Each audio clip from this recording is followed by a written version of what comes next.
will carry him, you know, a little more alive, but there's a spell pierce, alright, sure. Pay for it, I guess. Easy deal. Okay, I still have enough mana to pay for this spell pierce. What are you doing, man? I mean, yeah, sure, you get the prowess triggers, but like, what's the plan here? Oh. There it is. A mystical dispute as well. Functional. Yeah, functional spell pierce enough to get in for Xaxes.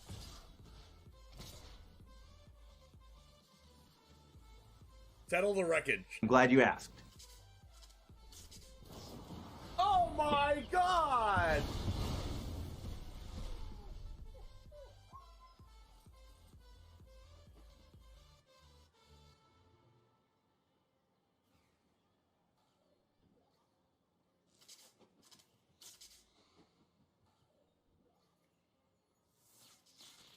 A 100-card historic brawl. Settle the wreckage in hand after I called it. Riley, here we go. Nothing ventured, nothing gained here. Seasoned Pyromancer can let you ditch your hand in this case to draw 2 cards, and we need exactly 2. We need Bone Crusher Giant and an untapped red source. Need the Bone Crusher Giant with Stomp, which stops the 9 lives from preventing damage, and we need the red source to cast the Stomp, Dennis. And wouldn't you know there it is! Look at that! I've always maintained, Dennis, I've always maintained that Magic is a very skill-testing game indeed, and Charizard James is showing us just how skill-based this game is, ripping the actual perfect 2 off the top here, and is going to win the game on the spot because of it. Yo, what's up, Titan Smash? Oh no!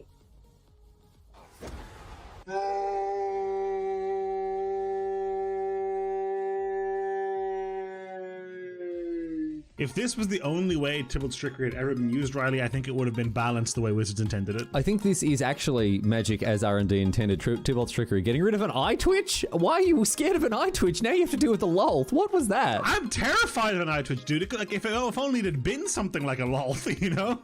Raise the alarm. We found their win con. We didn't know what it was, and now we know. I've now found their win con.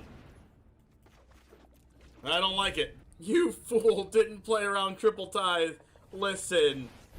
My opponent had Sky Tether main deck and then boarded out of all the bad cards and boarded in good cards like Memory Lapse and Teferi. How am I supposed to win if I know that? Their tempo play of 2 soldiers are going to win them the game. Oh, it hurts. Oh, it hurts. It hurts. I can't look. I can't look.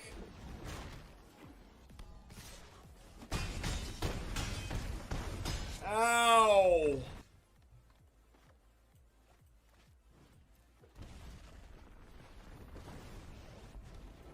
Man, Valkmir is a problem. Nope. Oh no. Wait, what just happened? Why was this 5 mana? Oh no. It came in tap. Oh no! It came in tap. Oh my god! Did we do it? Yes! I attack! Holy shit! I attack! I attack! I attack! Everyone's clenching right now. No! Oh, he lost! He lost! I attacked! No! No! What? Oh, he lost! Oh no! Oh man! What? Okay, I want them to kill this first. So I play this first.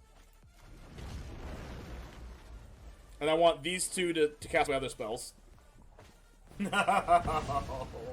Stop, opponent! Stop it! Please stop. Please stop. Please don't do it to me. Don't cast another land destruction spell. Please, oh my. Let's go! Not distortion! Yeah!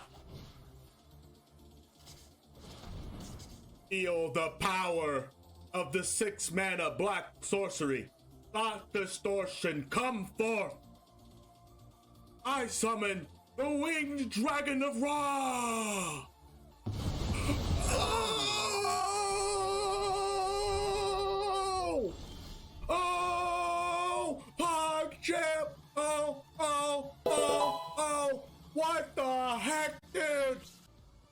I was exaggerating. Oh, Royal Eruption again! Oh my god! Kicker! Base! Oh, double Chandra emblem! Oh, is this... Yes! Oh!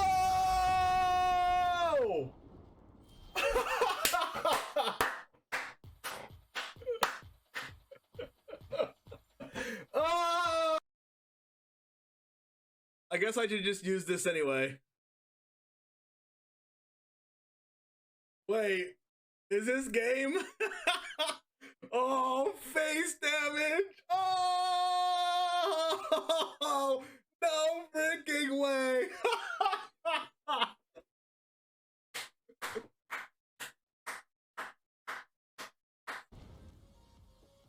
Alright, give me Scorpion.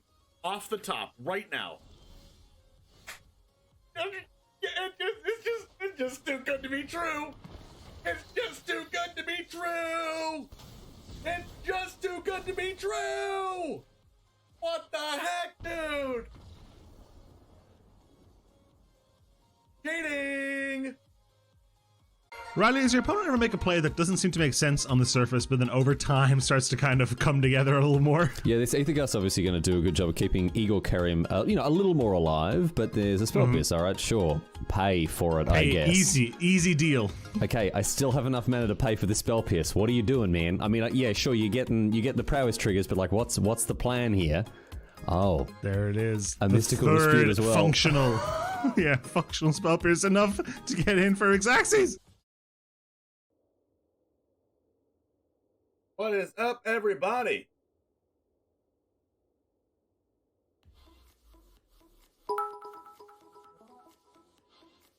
Yo, beer time. Thanks for the 100 bits. Beer time cheered. X100. Triforce Plunk, how's it going?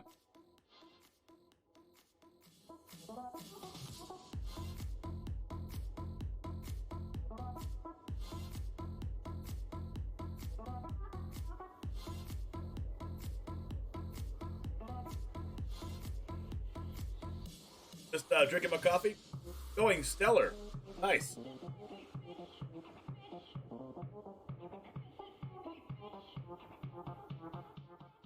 Okay. I'm playing mono white aggro. I built this deck last night, and I think it's gonna be pretty good. I'm not 100% sure of this, but I played some games last night. I might have went like 50-50 last night. I'm not even sure. Double check my record here. Maybe I went 50-50, maybe I didn't.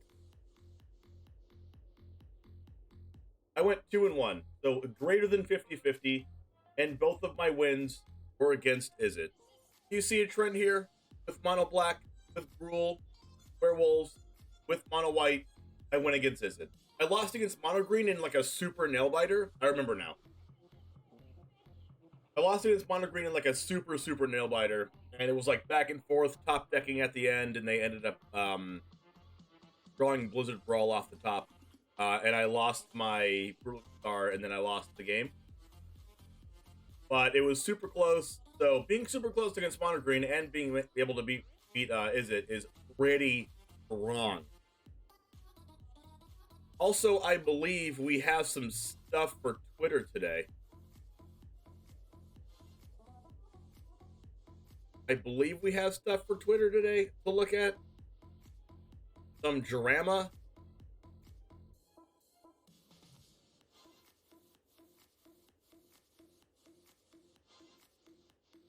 A lot of people are talking about alchemy and stuff.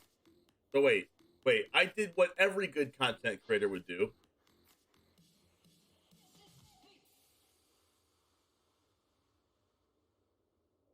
Check Reddit.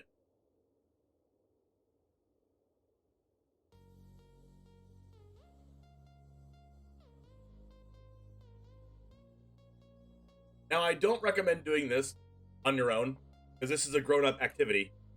Okay? But this is all out of whack. This is all my screen is all weird. So hold on a sec.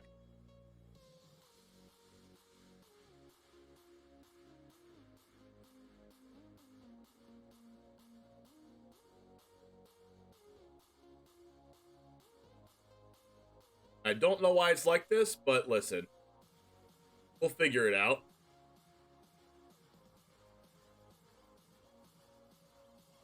Figure it out together.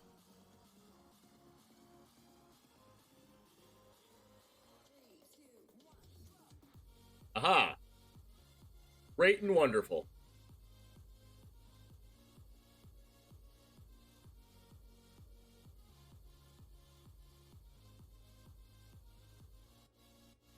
Why must it be like this? Why does it have to be like this? I guess we just put it like this. Whatever. That's fine. Well, you see, why is this so loud in my ears?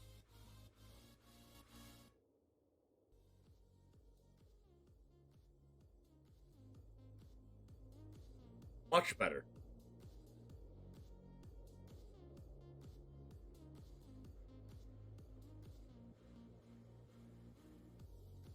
All right. So, what's the, for those of you who know about Reddit, is it just this one, or is there another one I should be looking at?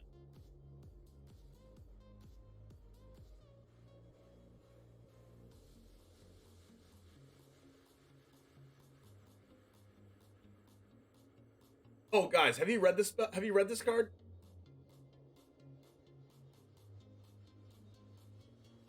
You heard. You know me, Mojo Rogue. You know me. Can I get a streamer shout out for Mojo Rogue too?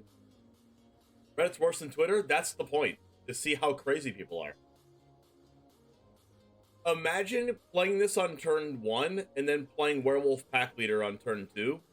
The Pack Leader is a 3/3 Trample Vigilance. With a 1/1 counter. So, turn 2 Werewolf Pack Leader is a 4/4 Trample Vigilance. And you gain a life. Yo, Mojo Rogue. Wait, you were watching me and streaming at the same time? What tomfoolery is this?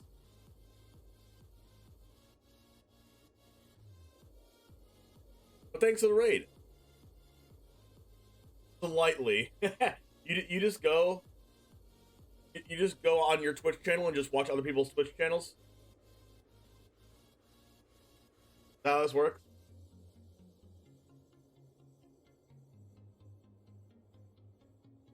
I need content, so I watched yours. Hey, nothing wrong with that. Nothing wrong with that. People do that all the time. So yeah, this art, not only is this art amazing, okay? You got the pup in the wolf's mouth with the wolves here. But this card's actually good. Like, very good. When you cast your next creature spell, that creature enters the battlefield with an additional +1/+1 counter, trample counter, and vigilance counter. Are you actually kidding me? This card is so good.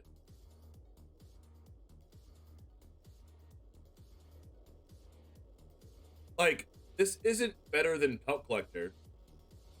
It's not better than Llanowar Elves. So I don't think it's going to be played in Historic. But standard mono green, though?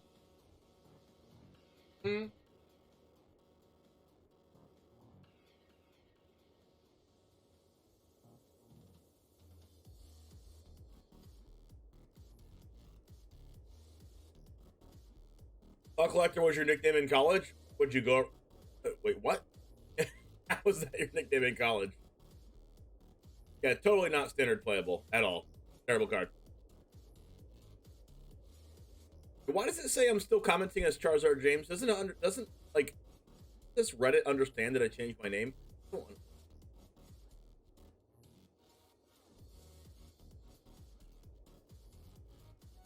What? Oh my gosh, people actually made this card?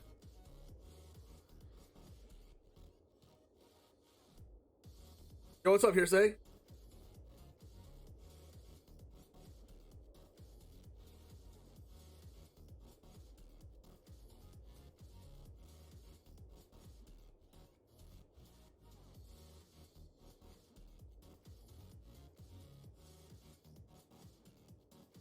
Oh yeah, there's this card that I saw today. Garruk, Wrath of the Wilds is a 4-mana 3 loyalty planeswalker. +1, choose a creature in your hand, it perpetually gets +1/+1, and perpetually gains this spell costs 1 less to cast. 10th game in a row of a turns deck. Wow. Looks like you should play mono green or mono white. And then the -1 is, so it goes to 2 loyalty. Draft a card from Garruk Wrath of Wild's spellbook and put it on the battlefield. This is basically just like a bunch of features in Garruk's enchantments. Like, I know, maybe we can check to see the comments if the spellbook is here. Here it is. Mosscoat, Goriak, Sylvan Brush Rider, Marasa, Root Grazer. These cards are just like random, less than ideal creatures.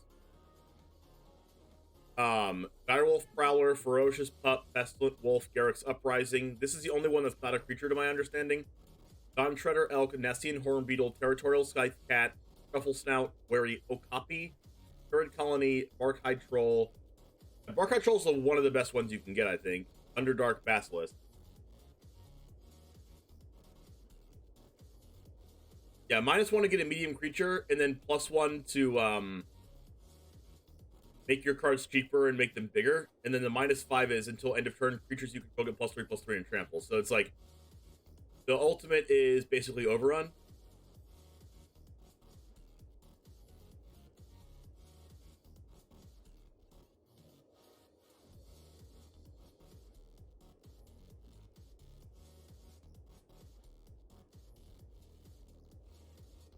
What else we got here? Dice Pack Alpha. Oh yeah. They're printing a lot of 4-mana things to, like, I think they're basically saying, play this card over a Seeker's Chariot. There's like there's at least 3, if not 4, like pretty powerful 4-mana cards that you could play in mono green. But like I'm pretty sure they're putting them in Alchemy on purpose just to be like, play this over Chariot. Alright, so 4-mana 5/4 Trample. When it dies, seek a permanent with mana value equal to the number of lands you can. So, say on average you have 4 lands in play when you play this. You might have 3 because you had a turn 2 mana dork. This has Trample and 5 power. And then also when it dies, seek a permanent. I like the fact that this doesn't have haste and has an ability when it dies. Because the problem with cards that don't have haste or have an enter the battlefield trigger, they're just bad and unplayable. But if the card did something when it died, then it's okay to not have haste or not have enter the battlefield do X. So, seeking a permanent with mana value equal to the number of lands you control is really strong. Basically play a 4-mana 5/4 Trample. Whenever it dies, you get a 4-drop in your deck. Which probably, if you could actually rig your deck to have only Geist Pack Alphas in your deck. Like your only 4-drop is Geist Pack Alpha, and then you keep getting more Geist Pack Alphas when Geist Pack Alpha dies. Alchemy's jacked power value, but bans all runs. All runs is not banned. All runs is probably still going to be played a little bit, but it toned down some cards. Alchemy's not banning cards. No. And Alchemy's not banned, it's just nerfed.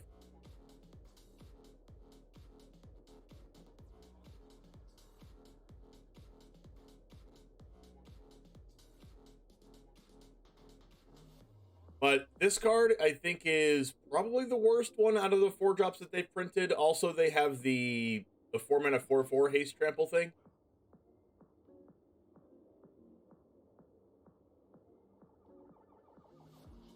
I want to see funny stuff. Where's the funny stuff?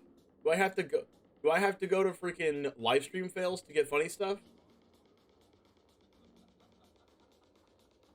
Oh yeah, people were talking about this card and like they thought it was cracked. Let's read this. 3-mana 4/3. When it enters the battlefield, you may exile a creature card from your hand. Oh yeah, I don't know what this card does. I don't think anybody knows what this card does.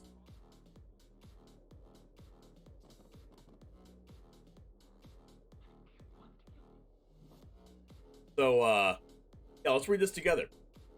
When Grizzled Huntmaster enters the battlefield, you may exile a creature card from your hand. Alright, so step 1. You may exile a creature from your hand. It's a 3-mana 4/3, which is also good. If you do, okay, so let's say I have I don't know. Say I have a Werewolf Pack Leader in my hand. You may exile Werewolf Pack Leader from hand. If you do, search your hand and library for any number of cards with the same name. So let's say I have 2 pack leaders in my hand. I exile both of them, and say I want to exile the ones in my deck too. So then I exile those. And then shuffle. Choose a creature you own from outside the game. Alright, Ulamog. Conjure a duplicate of that card into your hand. So Ulamog is conjured into my hand. For each card exiled from your hand this way. Okay, so since I exiled 2 werewolf pack leaders from my hand, I get 2 Ulamogs to my hand, 2 Ulamog copies.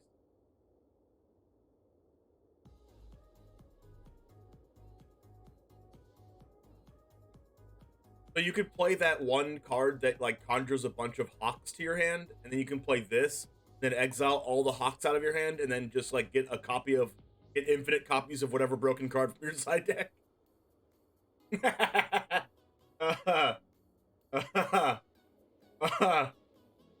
That's funny.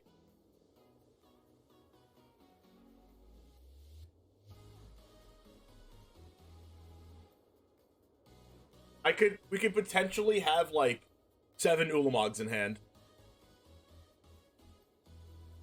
I think actually this card is pretty good because like it lets you play sideboard one-ofs just because you're playing this. Like you just use this and then turn any card into your hand into whatever sideboard card you want.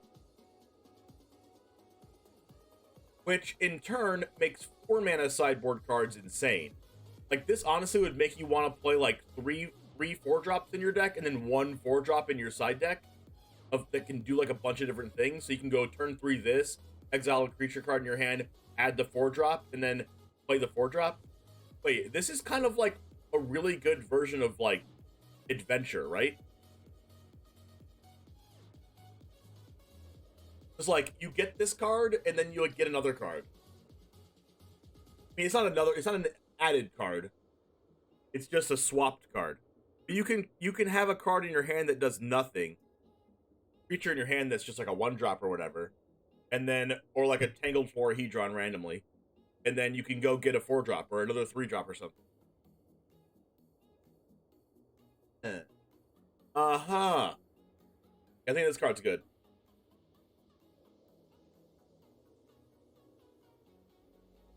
It's gonna be hard to cut cards from mono green though, so we'll see. I mean, I guess I said that, but Chariot's literally getting debuffed. What is this? Such a cool art. Eugene? 3D printed Ugin statue. How do we know what Ugin's backside?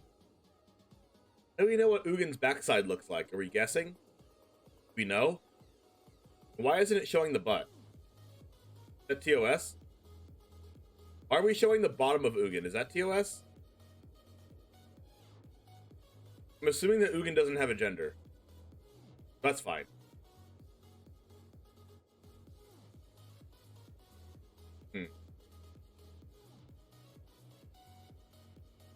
Universes Beyond will continue until morale improves. Dice removal 37. How long is this? An hour? Nope. Rahilda. Oh yeah, I think this card's actually really good.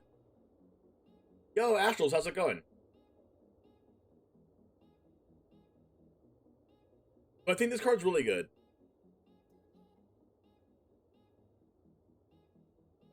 This card reminds me of what's that 2-mana 2/2 haste thing? The Rogue.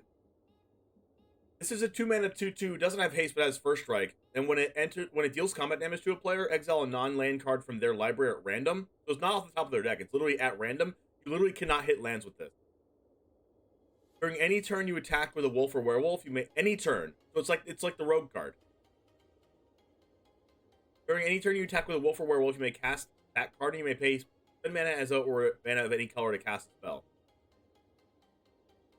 So it's like regardless of this card being on battlefield or not. Yeah, regardless of this card's on the battlefield or not, at any point in time ever, you attack with a wolf or werewolf, or is it like while this is on the battlefield? I think it's like this works even when it's off the battlefield. It's like the other Rogue. Then at nighttime it turns into Feral Outlaw, which is double strike. Whenever it deals combat damage to a player, exile non-land card, so it does the same thing. But it has double strike. card's really good. Wow. Like, this card means that we don't have to play Werewolf Pack Leader anymore in our Gruul Werewolves deck. We just play this, because Werewolf Pack Leader makes our mana pretty bad. You alright, stressed but living? Hey, gotta get through it. Gotta get through it. Can I say Bard class? No. No, you can't say Bard class.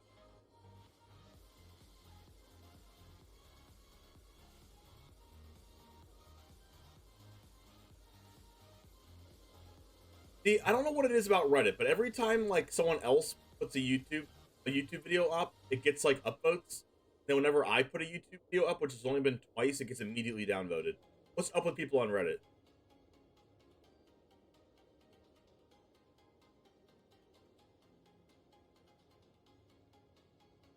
Handmade wooden deck boxes with Ravnica guild symbols burned on that represent the color combinations my friends love to play.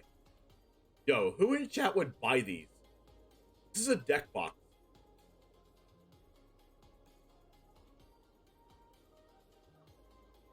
Yo, that's insane.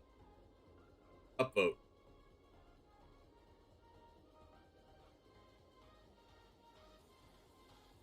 It looks so good. Look at that. Look at that Tamir one.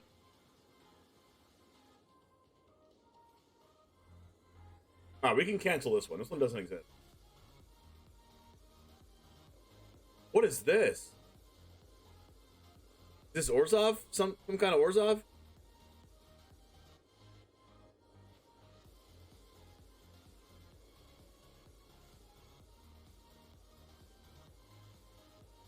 That looks really cool.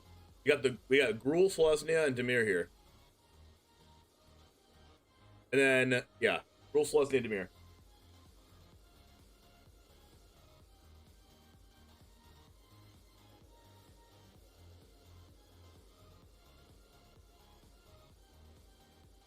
All right, let's get to some funny stuff. Let's get to some actually funny stuff that makes me laugh. Turn off my music for a second because I watch some videos. Financial report. Who wants to look at money? Who cares about money? No longer available.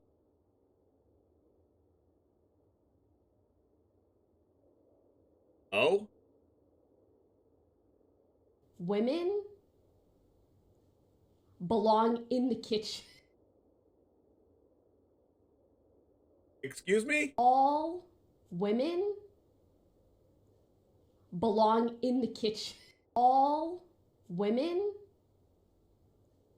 belong in the kitchen.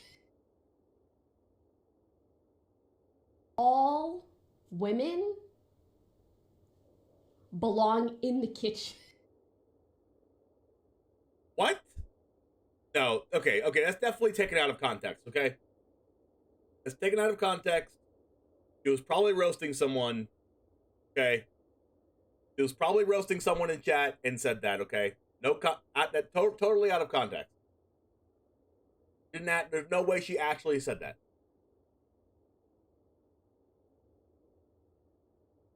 Why is this not showing anything?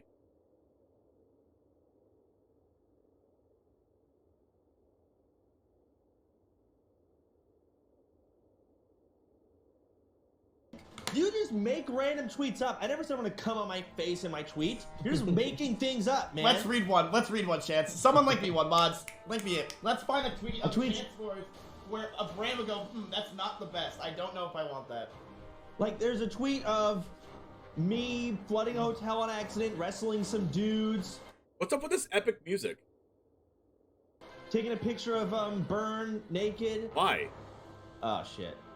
Yeah, you scroll down a little bit more. Halloween slut fits making me have to jack off. Okay. Yep, definitely not a brand risk. Definitely not a brand risk.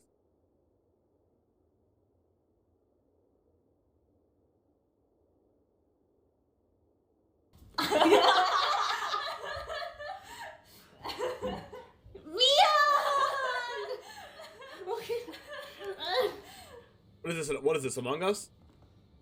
Yeah. It's an Among Us character? What are you doing? What are you doing? Fix it. How do I fix this? If you're gonna commit to the balls, commit to the balls. Oh Oh, that's a commit to it. Okay. I like how they have to, like, write wholesome like this. Happen, right? She's mind controlled, but she's not mind controlled, and she knows she's being mind controlled, but sometimes she's not mind controlled. Anybody know about League of but Legends? basically, whenever she does anything that's bad, she's mind controlled, and whenever she's not doing something bad, she's not mind controlled. So yes, leave it to Blizzard to take agency away from another female. This is fucking ridiculous, man. This is so fucking garbage. I can't believe What it. does retcon mean? Like what does retcon? Anybody know in chat what retcon means?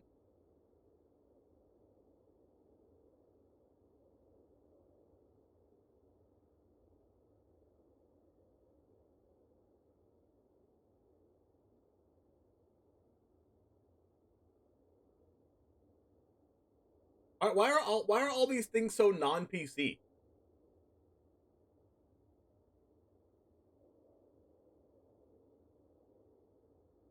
Oh, they retroactively changed it? But why, though?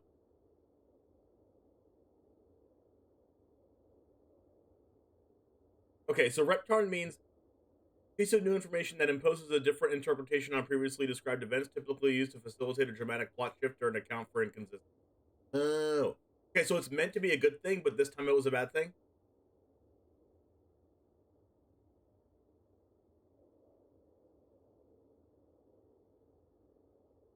Dota spends $1,400 on shirts.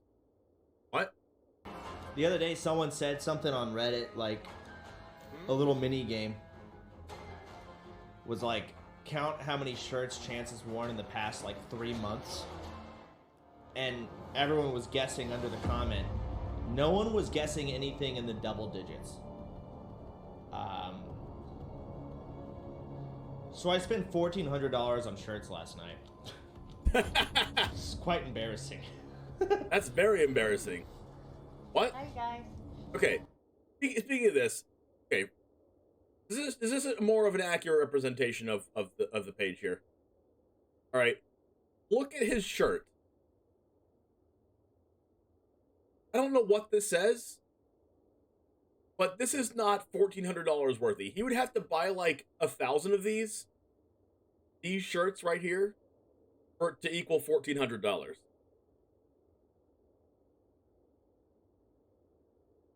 No way he's buying 1,000 of those. He had to have some kind of like shoot or something where each shirt is like $400.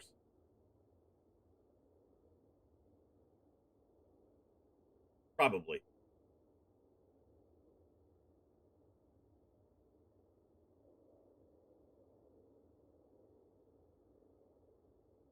What 3 seasons of MasterChef does to your mind? You often feel like cop-out to the audience because the dramatic shift wasn't prepared or brought through existing action of the story. So it seems like kind of disingenuous, or maybe, oh, we're just going to go back and change something because something else happened.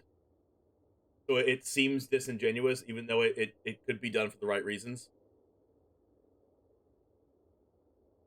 In the MasterChef kitchen. Raw steak,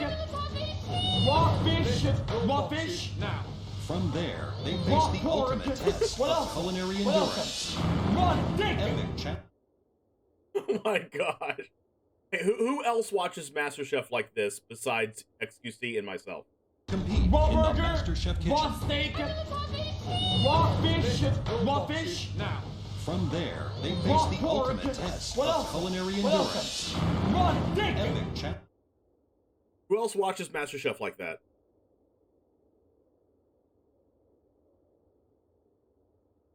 Last time we streamed, I made a dumb, offhand comment that couldn't be further from what I actually think. It was a moment of poor articulation of a half-baked, unrelated thought, and out of context, I see how that could be interpreted to mean a variety of different things, and I'm really sorry for that. Also, I've been receiving and reading a lot of comments that are saying we're here being paid by the government. We're not being paid to be here. We're just here for the World Chess Championship. We've been upfront about this since the start of the chess travel show. Also, on our first day here, we said that us being here doesn't mean that we support local politics, but that it's a conversation we'd feel safer having when we're back home. So, on that note, we are here for the World Chess Championship. That's what this... What did she actually say? Anybody know? Strøm VG Norway. Question for Magnus.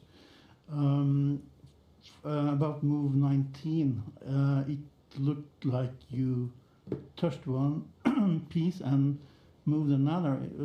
Could you just explain what happened? I mean, not this again. This happens in every single World Championship match. Like, clearly some pieces are adjusted and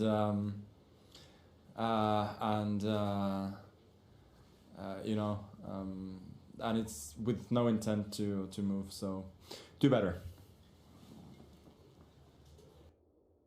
Oh, he just straight up said do better.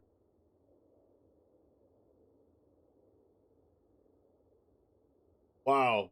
He straight up said do better. Wait, hold on. World Championship match. Like, clearly some pieces are adjusted and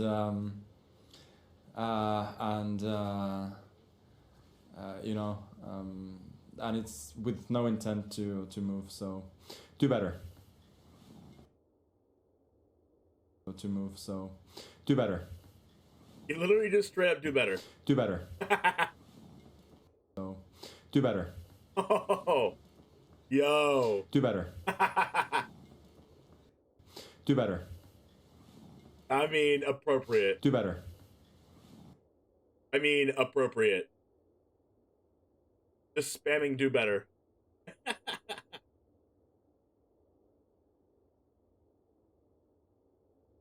What is this game?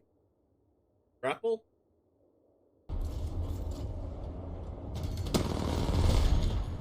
What just happened? Let's just do this all day, shall we? Yay! What Let's game go, is this? man. Fortnite Modern Warfare? What game is this? Goddamn! Woo! Modern Fortnite Warfare 5? The future Modern Warfare Night? Fortnite? What game is this?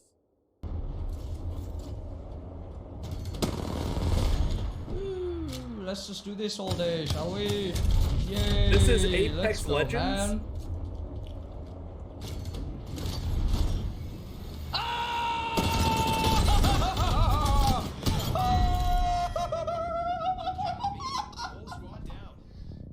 I mean, I'm not gonna lie, that was really cool.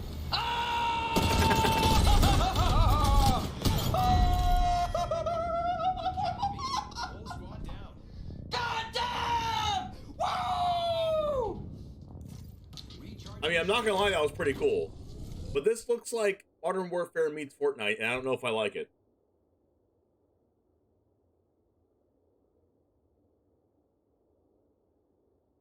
Cooperate. I need to set a budget. How much I want to spend? So how much y'all think he should spend? How much can I spend? Oh my God, you just voice cracked so You should spend. How much can I spend? Oh my God, you just voice cracked so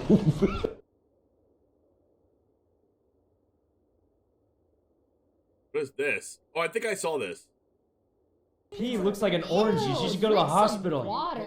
I think you need to go to the hospital if your pee looks like an orange juice. That's a legit hospital visit in my book. Actually, Apple juice it's a maybe, syrup. but if it looks like an orange juice, you need a hospital trip. I think. So you got this. Okay. Really on the show? I- Please on the show. Right now. I don't know about that, guys. Oh, What? no the- way. You see that? Did he just eat that? What? No the- way. Wait. Did he just eat? I- Oh, Please on the show. Right now. I don't know about that, guys. Okay, guys, who eats bananas like this? Soda is an actual animal. Who eats bananas with the skins on? Is that a thing that people do? Who does that? Disgusting. What? No way. Did he just eat that with the... That is... The look on his face is like... He does this all the time. That's legit how he eats bananas. He does this every single time. I guess he lives his life eating bananas like this. So sick. What is wrong? What is wrong with Soda? He's actually psychotic. Oh god. He did it again.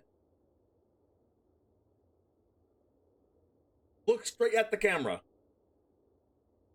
He's going again. Oh, he did a gag. He doesn't like it. God. He's going. He did it. He's going. There it is. There it is right there. He doesn't actually do that. He hates it. It's just a poker face the whole time. He's going again. No. First of all, Sear was at 200. He shouldn't get those points. No, he gets...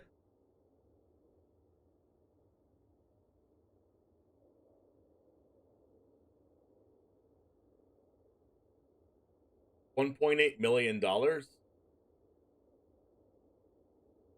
Peak NFT cringe. Fuck! Oh god, it's animated now? No humans detected.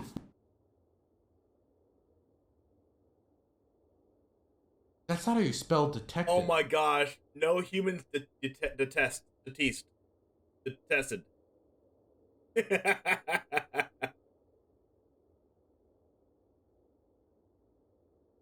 The voice. I was about to complain about the voice acting, but they misspelled detected. $1.8 million. 8-minute cartoon. Can't. Oh god. No.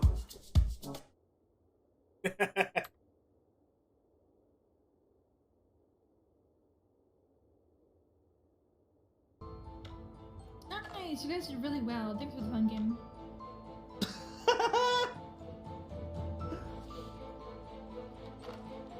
I can't hold him. 4 objectives completed.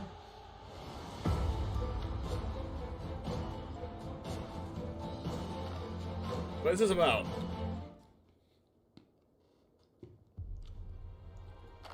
Who the fuck says that after getting literally losing? Who says something so fucking positive? Like, have a great day, or like, you guys did really well. Great job. What a fun game. Thanks for playing. What the fuck?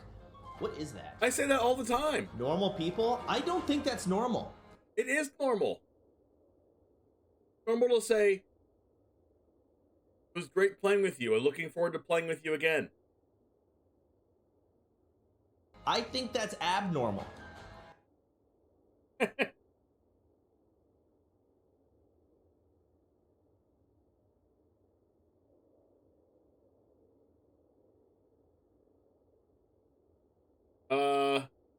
Takes 2 L's in less than a minute. Want me to take it? Good. Which one? You can do a selfie. No? Yeah, no matter. Alright.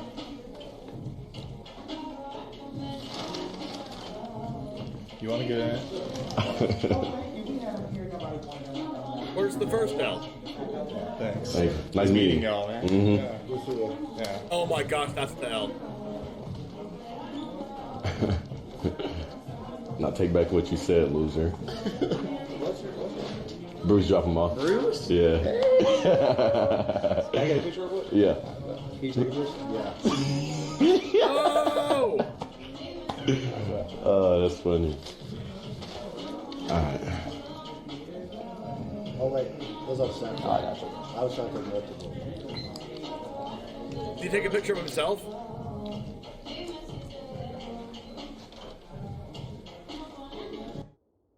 He didn't. I would have so taken a picture of myself.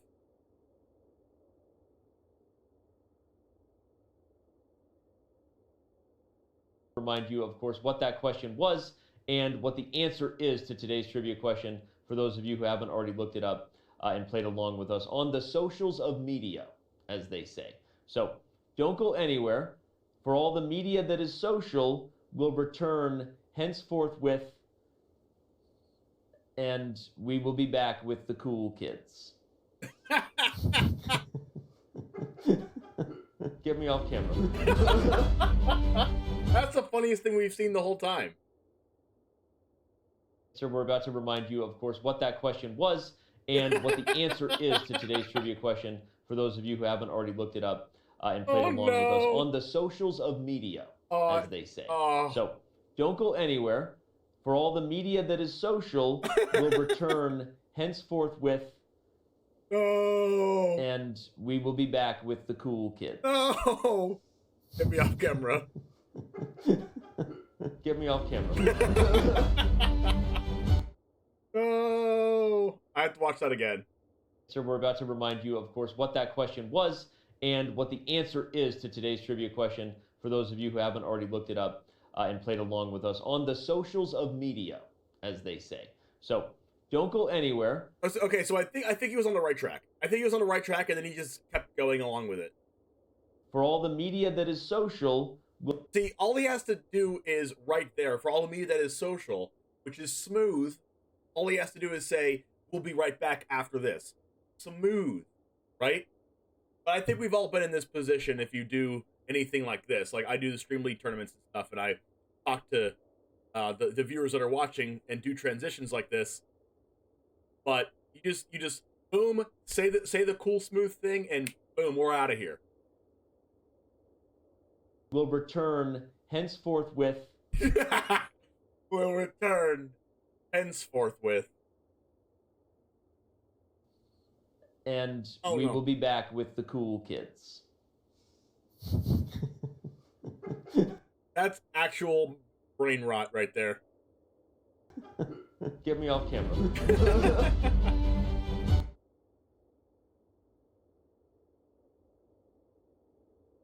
What is 1 million times liches? What does that mean? Wait, is this a thing that they're talking about Magnus? And Robert, are we looking at the same possible tactic here? Yeah. I don't think it works though. You don't? I don't think it works. So I think guys, I'm in on this inside joke too. I also see the tactic, but let's show it for everybody. Yes, I will. I'll do it tomorrow. I know you guys see the tactic that I also see, so let's show everybody just in case they don't see it. So after D4, A4. Okay. Obviously, yep. The most obvious move for white, or the most natural move, is knight to C5. Maybe it's not the best move. Everyone needs you to go show a couple more moves. Even though we all see it. There's the move knight takes D4 here as an option. Right. Yeah. And if queen takes D4, there's E5. And of course, and that's because the bishop now guards the knight. Yeah. Because the move that some people were first thinking in this tactic, rook D8, would be good to win the knight, but you lose this knight. And so I obviously saw that along with everybody else, and now we're. Okay, so what was where do you post it? You post it in the Discord. I will show you all.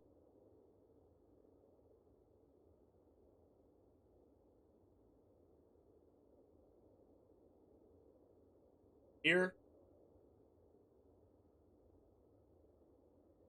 Next submission. What to do. Step 1, fill out form. Click.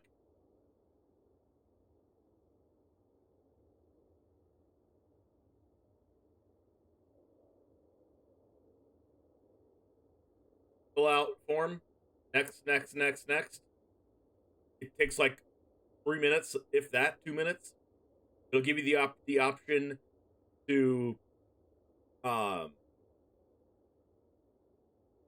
you have to be able to put your deck into this. So whatever link it is that you have your deck on, whether it's MTG Goldfish, Stream Decker, whatever it is, put the link in one of the other questions that it asks, and then it will show up in my deck thing, which is right here. It will show up in here in the responses tab. At the end, it will look like this. with this link here. Then I will put it play tomorrow. But anyways, without further ado, I feel like this is the end of it right now.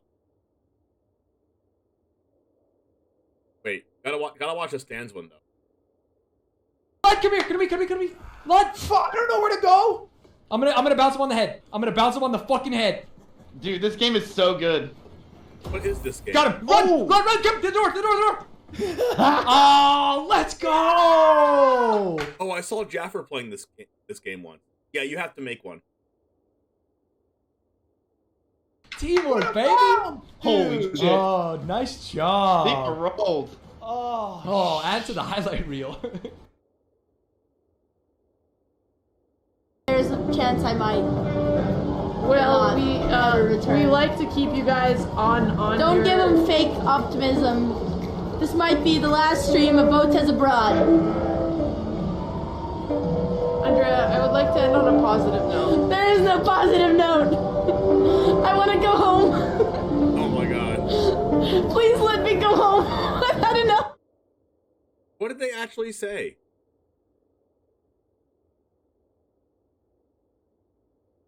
I want to know what they said. What did they say? Turns is hurting your head? Yeah, it's annoying.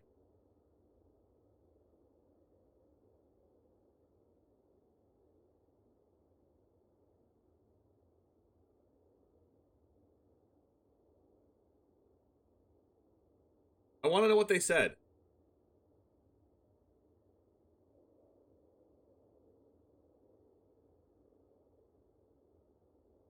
Thank you, Floofies.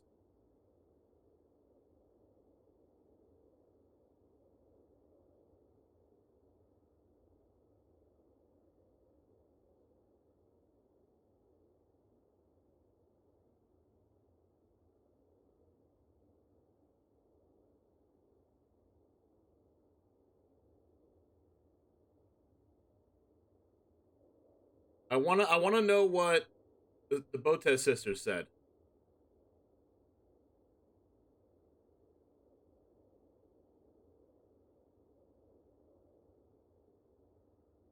But I don't think I'll find out anytime soon. But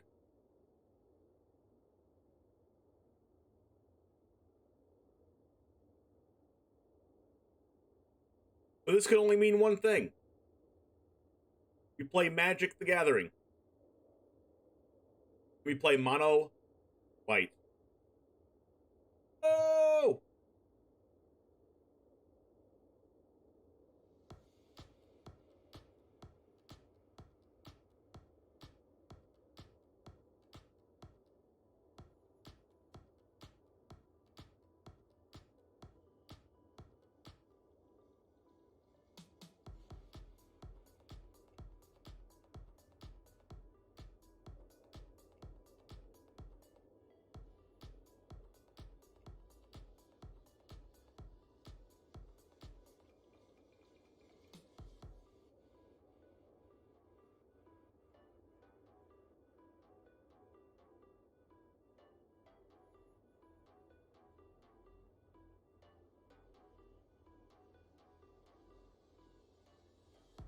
We're replaying this today, whether you like it or not.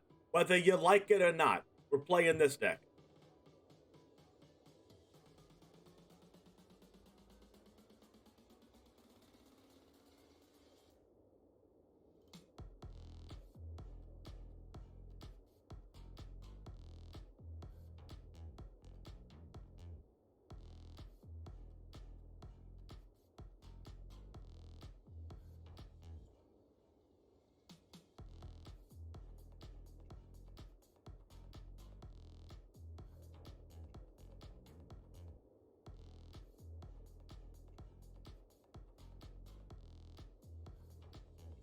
All right.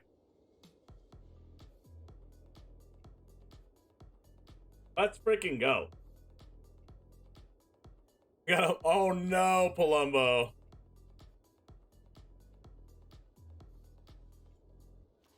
I'm gonna name this White Humans. Don't judge me.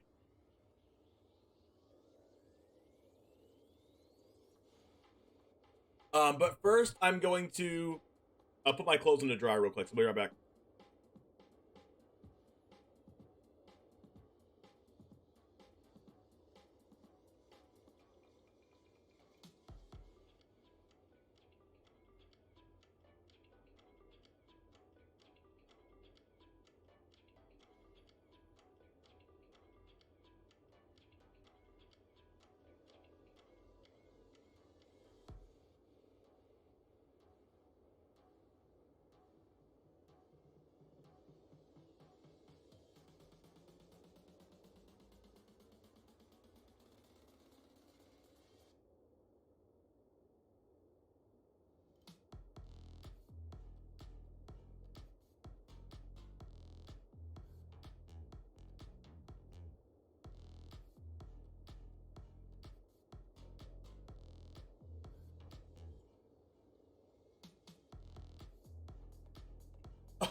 What is up with my hair? Yo, this the new haircut? Yo, this is a new haircut, isn't it? Yo, look at that. Oh yeah, what do we call this? What do we call this haircut, chat?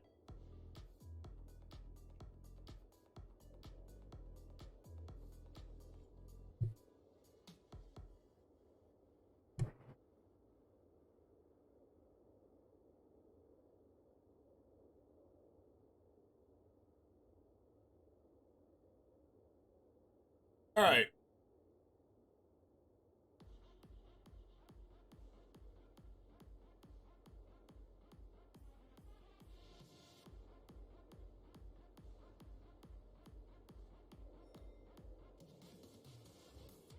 All right, here we go.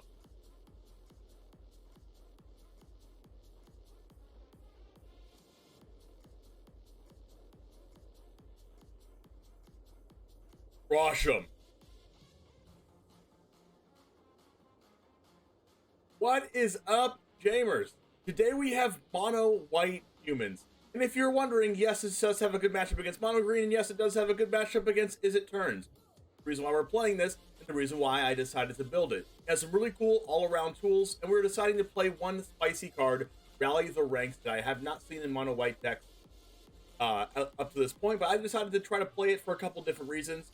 If you're unfamiliar with this card, as it enters the battlefield, choose a type, increases your control of the chosen type, get +1/+1. We're going to be calling humans because every single card in our deck is a human. And it turns out that in this current standard, a lot of really, really, really good humans play. Almost every single good card in mono white is a human. And the other reason why we're playing this card is to dodge cards that are very good against this archetype. It plays 4 copies of Spike Field Hazard, and there's a lot of really low damage red base removal spells that do really good against this deck, namely Cinderclasm. There was a couple times off this video that I was playing this Rally the Ranks card, and it made all my creatures have 3 toughness, and I won through a Cinderclasm. It was really cool. Not only that, but Allenbach Escort gets to make things indestructible, and Hopeful Initiate gets to grow out of range of things as well. So the theme of this deck is to grow our things out of range of red removal spells, which are very, very prevalent and popular in Is It Turns decks. Also really good against aggro as well. Elite Spellbinder's surprisingly good against aggro, taking away their Seeker's Chariot, Ren, or the like, and being able to have 3 power to block a Werewolf Pack Leader or something is very strong. Shepherd Adversary giving lifelink and buffing our team even more. You can see the theme here. Sun Gold Sentinel is a very good human and also exiles things out of our opponent's graveyard and can give ourselves hexproof from a color. We have a few things in the sideboard as well, like our non-human copies of Skyclave Apparition and Raydane, because those cards are really strong, 4th copy of Thalia, and some Faithful Absences to round out the removal package. But other than that, let's go ahead and get into the matches, and let's win with mono white. And it all starts right now. Alright. Let's freaking go.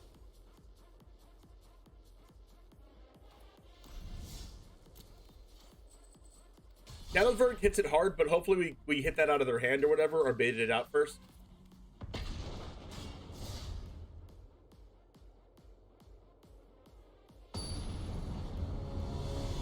What deck are you talking about here, say? 18-3, 8-1 versus turns. Is that Jund?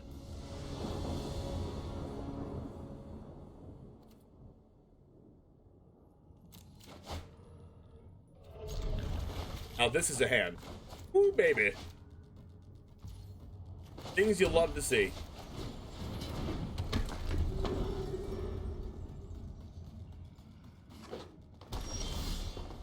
Adversary. Oh, it's green.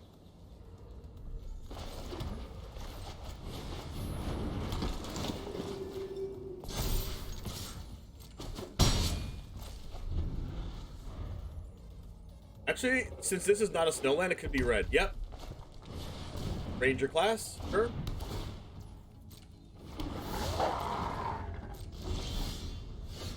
Alright, so I can either go Rally plus Initiate here, or I can go Spellbinder to try to hit a 3-drop. I don't think, if we were on the draw, I think I'd go Spellbinder here, but I think I'm going Rally plus Initiate. Gibbons? Then I'll grow this out of range here, and I'll attack with both. Oh my goodness! Yes, baby! Oh. Do it. Oh. Woo. Oh.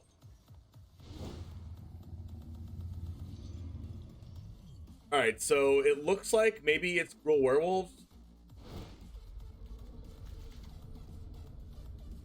Instalia's kind of worse. Sun Gold Sentinel's kind of worse. You need Valorous Stance and Fateful Absence. I'm going to take out... Kind of like a 4-drop here. I'm going to take out some rallies. Because we're not going to be the aggressor here, I don't think. We're just going to be, like, attacking with flyers and buffing our stuff. Honestly, I don't even think they can deal with our Rally the Ranks anyway, but...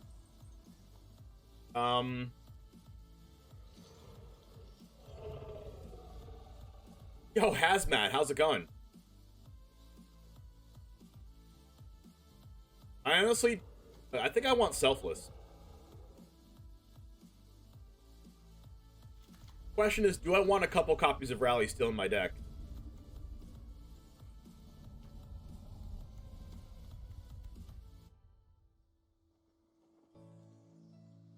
Maybe I'll cut a couple Adelines. Or like a couple Rallies or Sun Gold Sentinels. Probably a couple Rallies. We'll go with this.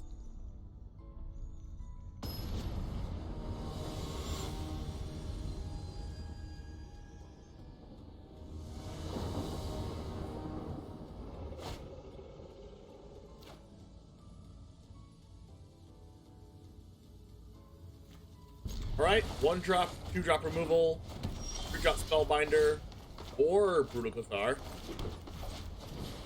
You love to see it.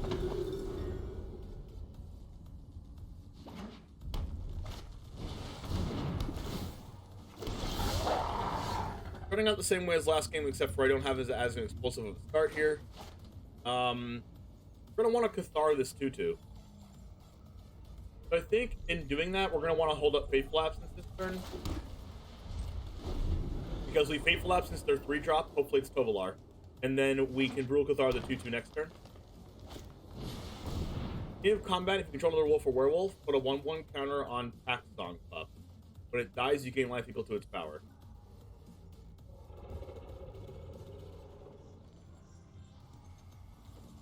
Alright, so we're just going to kill this anyway.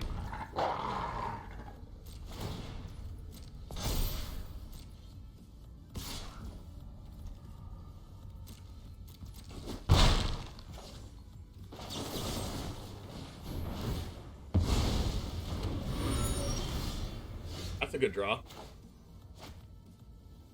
I kind of actually want to Spellbinder first before I Brutal Cathar because I want to take a Chariot out of their hand. Hopefully they don't have 2 Chariots. Hey. Bunch of removal and an Arlen, so no land. Guess that means we're taking Arlen so they don't cast it for a while. Civilization encroaches further.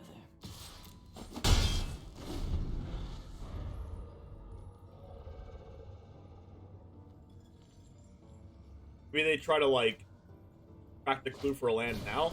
I think we're Spellbinders. Does that mean they're not casting any spells this turn?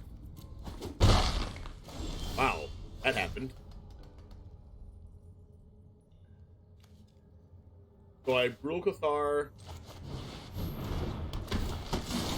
This. Plus Hopeful. Attack. Now what do they do?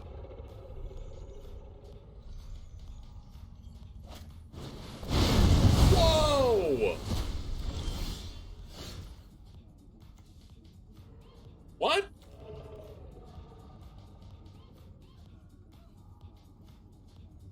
I'm genuinely confused.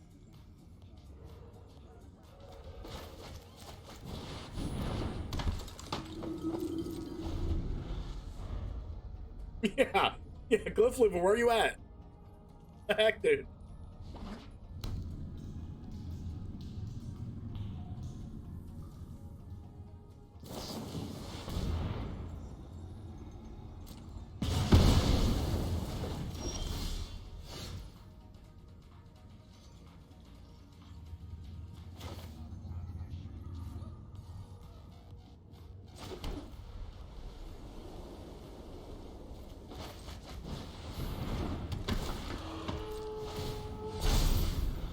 Alright.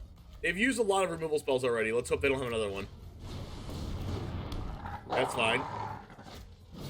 Naturalist, sure.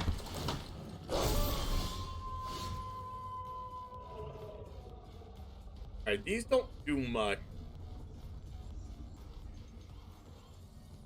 Him going this. Do I even care about either one of these? I kind of care about Naturalist, right? Then I want them to cast Arlen next turn if they draw land.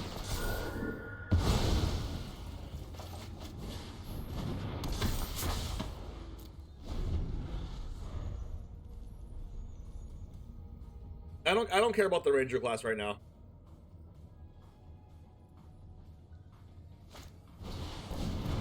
Stormseeker.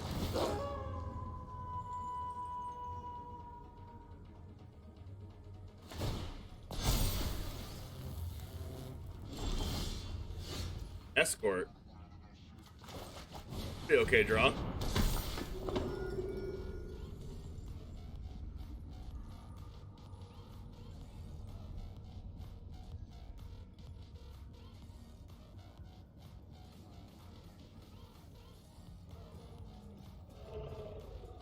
So Initiate can get a 1/1 counter on it?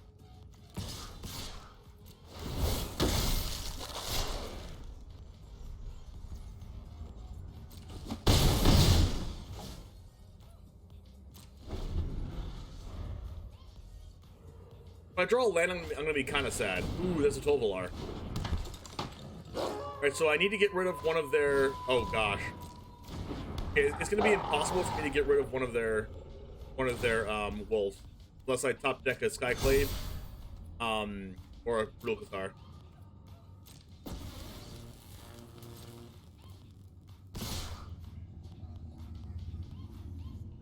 Hacking in.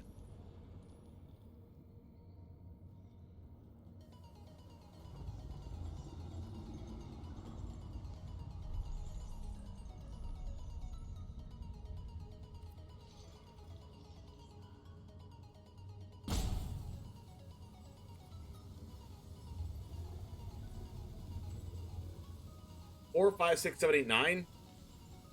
You get to draw 3 cards and then play a land. Then I get to attack in and...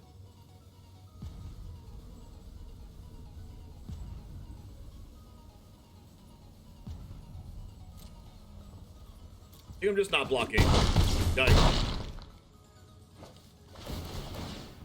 Escort only protects things with 1/1 counters, not a whatever counter this is.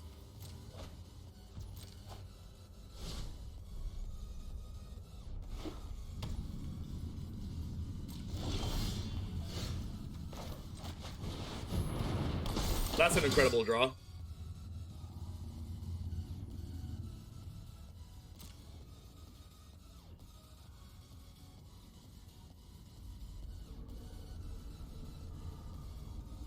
I just need to make sure I don't actually just die. I don't think I can die with this 6/5 here.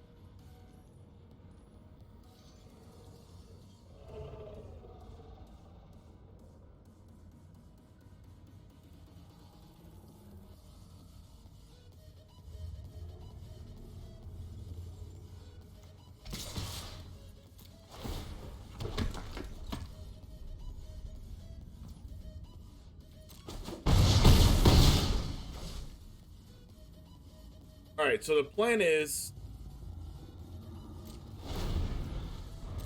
Alright, so they're gonna have Trample, which is the reason why I kept more things back. Oh my gosh, I think I'm dead to freaking Nighttime Loner. Ah. Yo, Loner's busted at night. I think I'm dead. Yeah, if I deal any of their things damage, they do damage to me. There's no way.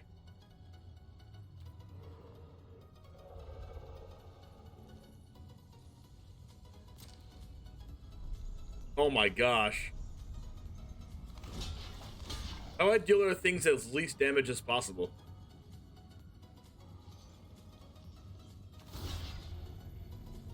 I have to deal thing 7. I'm so dead.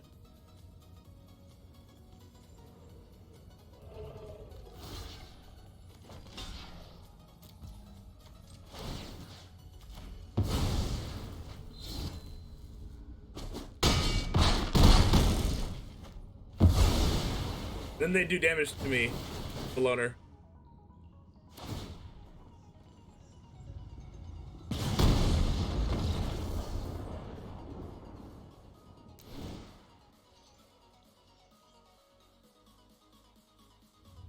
Loner's real good, chat. Yeah, loner in daytime's fine, but loner at nighttime is just win the game.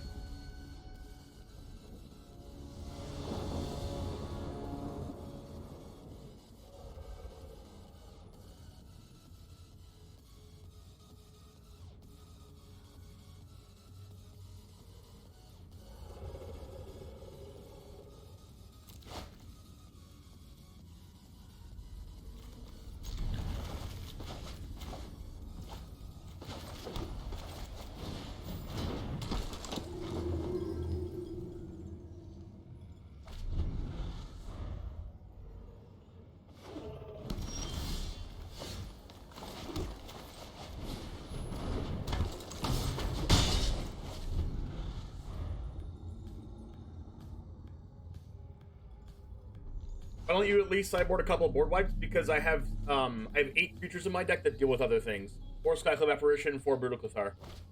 Oh, that's Demon Bolt, right? Palumbo, thanks for the gift sub. Appreciate that.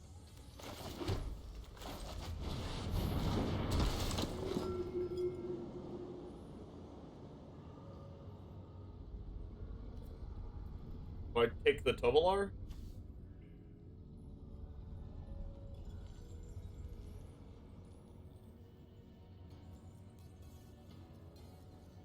It's like they're gonna go Demon Bolt plus like Pack Leader next turn, right? Do I care about the Pack Leader? No?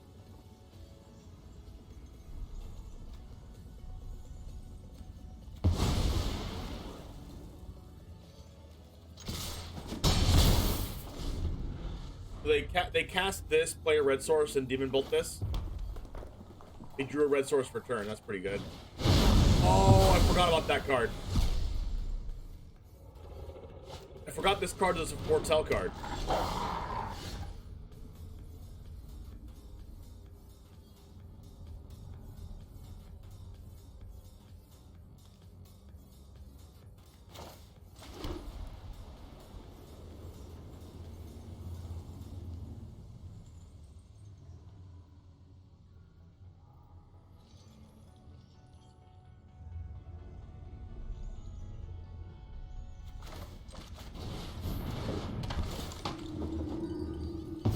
Oh my gosh. I actually didn't mean to take the Howling Moon. I misclicked. I meant to take one of these.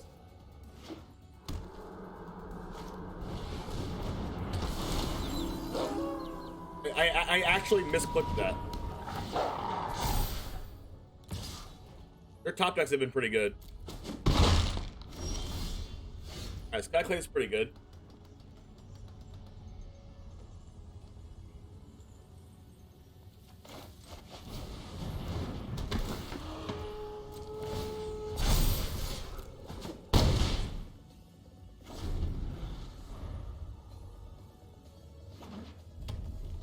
Wow.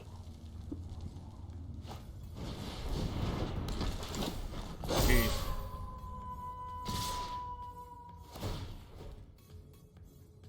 Guess I have to race?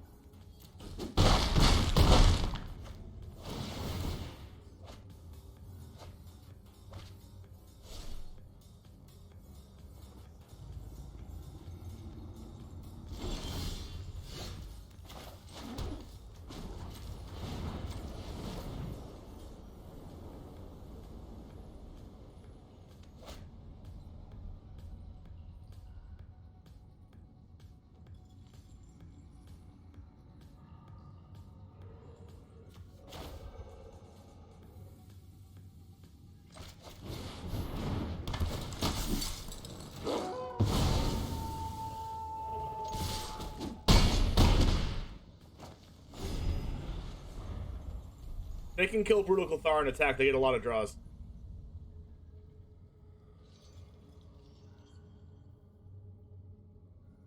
I chose to not Apparition and Brutal Cathar instead because I want Apparition to take care of this pup and give them a 2-2 instead of a 3-3. If I can draw one way to buff the Spellbinder, I should be able to win.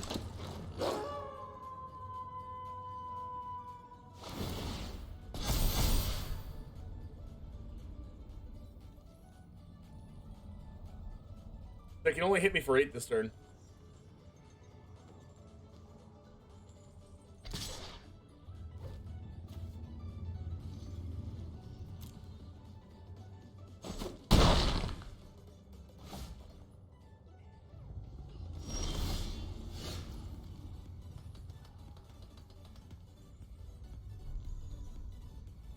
Do I attack with Faceless Haven? No, it turns it into nighttime, right? And nighttime buffs these. And also gives them nighttime loner.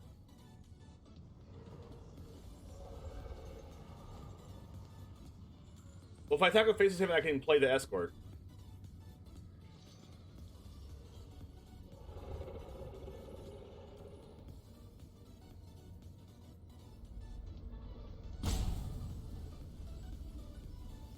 What if I just play the Escort and leave the Faceless Haven back to block and just attack with Spellbinder?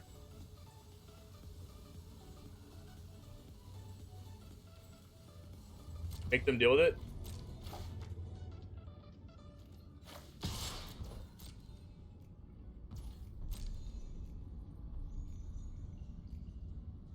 If I have an answer to Spellbinder, I could lose.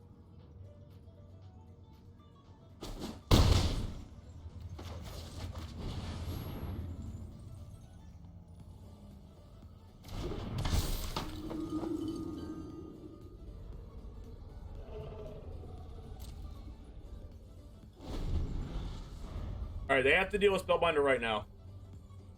If they have another Crush the Weak, I could be, like, super dead. I'm actually surprised they're playing Crush the Weak in their deck with a bunch of X1s and X2s. If combat, target wolf gets +2/+2 whenever the opponent casts their second spell. Okay. And they have nothing, or they have a removal spell? Dead to Spellbinder. Let's go. That was close.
Yeah, that deck's gonna be even better with that 1 mana +1/+1 trample whatever puppy. Oh my gosh, if this had a second land, I would snap it.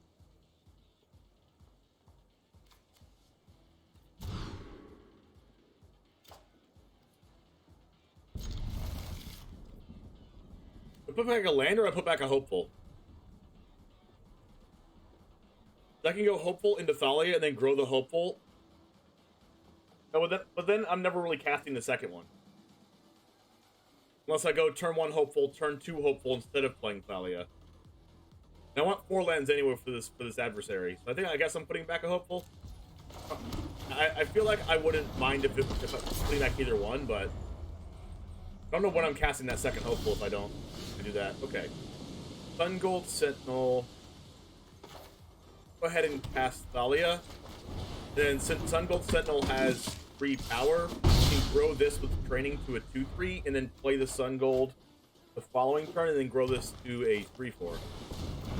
Root Coil Creeper. actually works out, right? I can play this, then attack with both of these. They can't block it. But this is a 2-3. This is a 2-1 first strike. And then they can't even cast Chariot next turn because I have Thalia. Let's cast this. Hopefully they're not. Hopefully they're not, they don't go like Black Source into like Meat Hook for one. Getting rid of these two. They are playing black.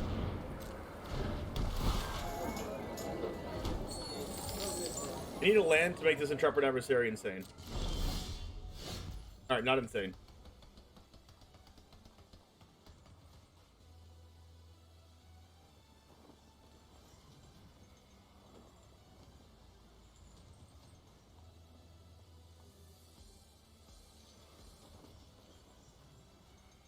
But they block the Thalia with the Skullport Merchant, then I just cast second Thalia.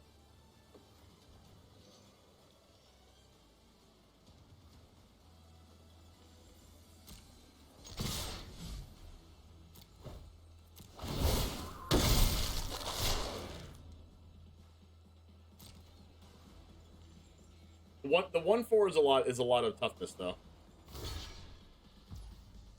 It didn't block the Thalia.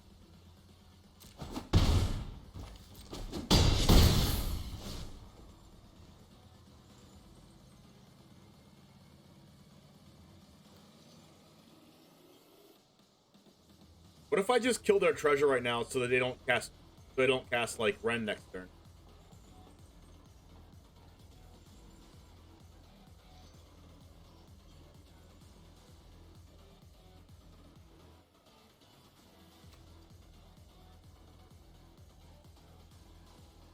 Ryan to win Gut Prince.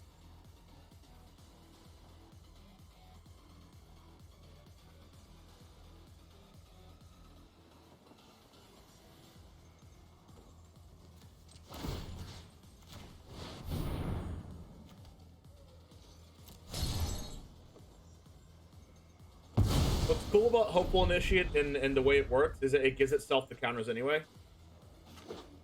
I just need to hope. I just know they can't cast Ren, but they can cast Chariot.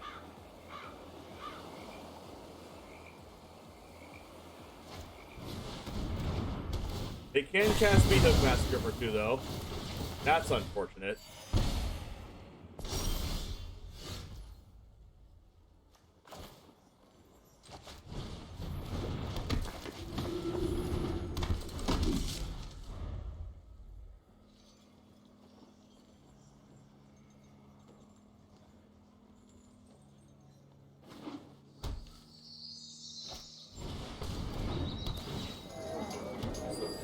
Gaining life also not fortunate for us.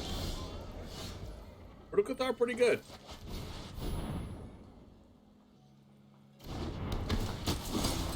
Wouldn't be surprised if they played Divide by Zero though.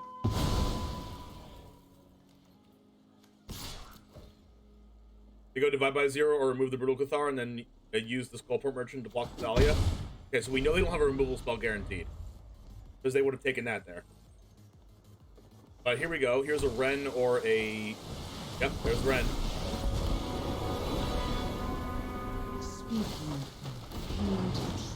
Need a land. They prepare for war. I would have loved this last turn.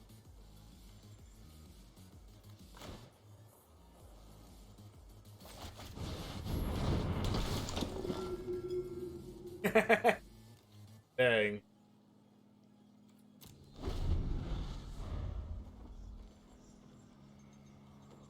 I mean, at least I know I have nothing on the bright side. Please don't mill any graveyard cards. Oh my gosh, of course they did.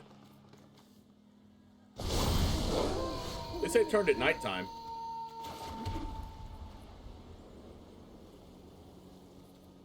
Is playing Adversary even good here?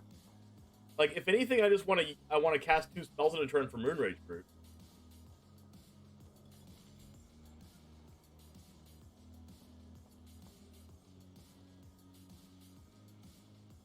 I honestly don't even think casting Adversary is good.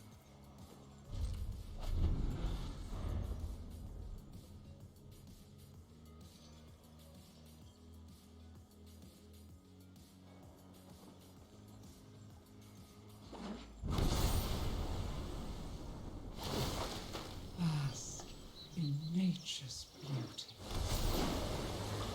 All right, 1, 2, 3, 4, 5, 6, 7, 8, 9, 10. Okay, they can cast Storm next turn.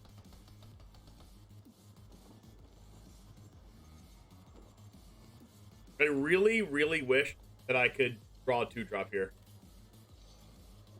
I wanted to get rid of this 11/11 next turn.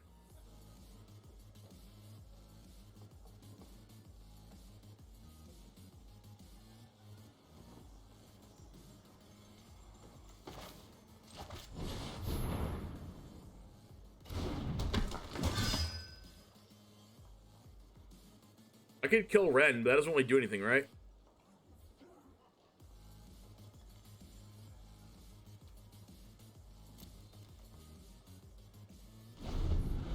Like, I'd have to sacrifice my brute for that.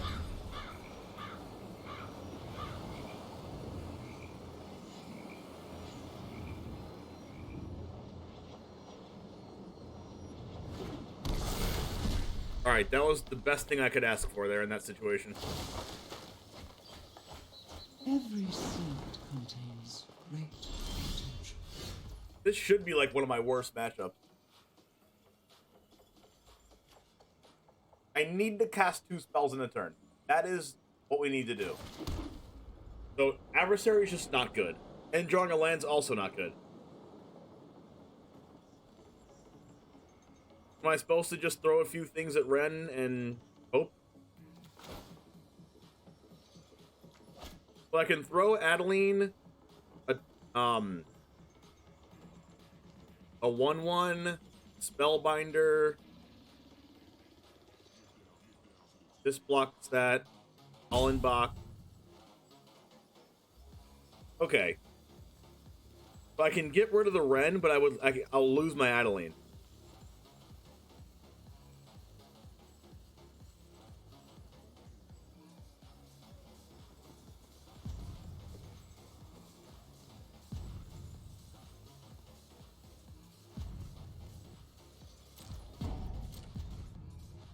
Because this gets blocked.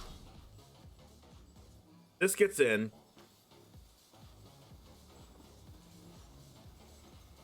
This is here. This is here. Block. You can go block, block, 2. I have to attack with this too to guarantee that it dies.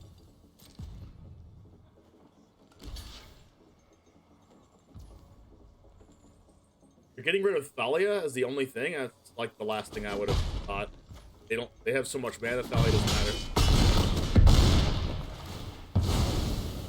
Failure burns within us.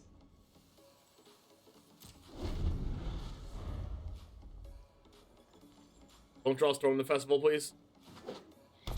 Ooh, baby.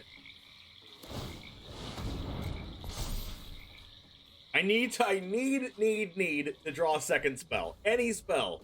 My whole deck.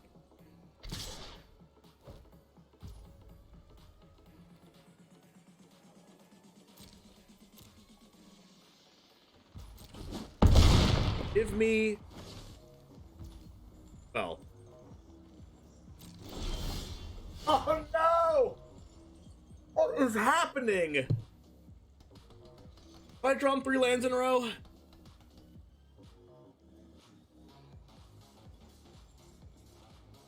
So bad.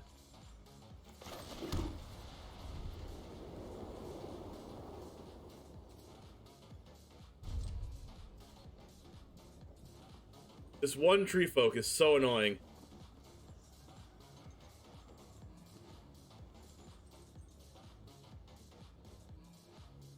It's only a matter of time till like All Run's Epiphany or like huge other spell or like big Meat Hook Massacre and kill me.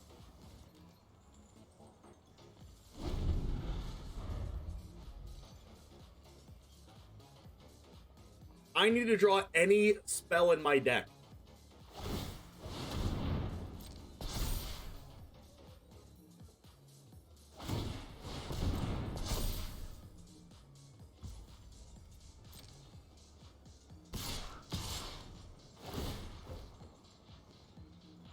I don't know why they let me first strike the hive, but whatever. Take it, I guess.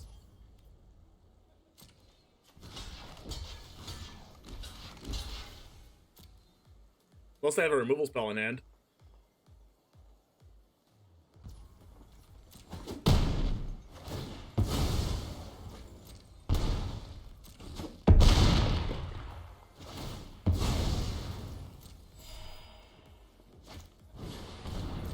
Alright, here's my chance. Can I draw any spell in my deck? Any spell, go. What? Why? Oh.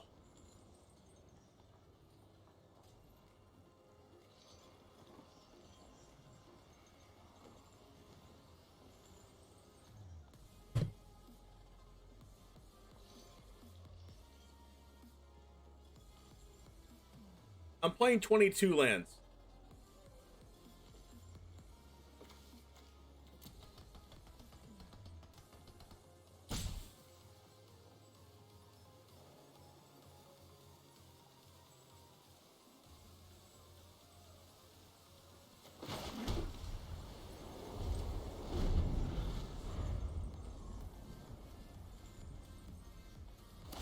If I win this game, it'll be an absolute miracle.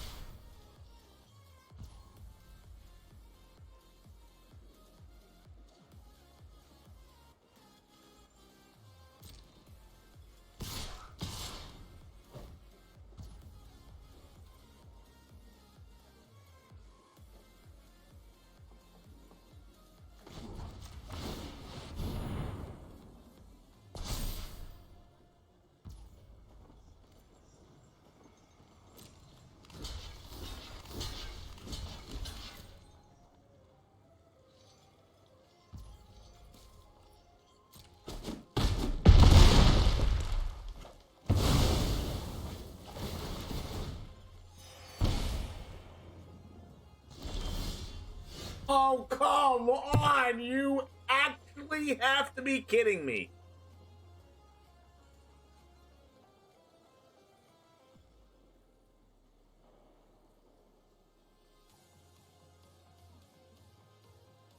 What is happening? Any spell in the game, and I out the 13/13.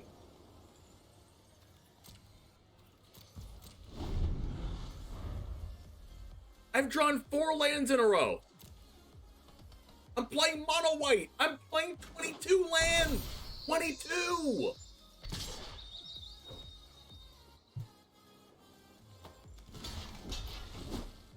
Any spell in the game. Any spell in the game. Now they have another tree folk. From root to canopy, the trees are mighty.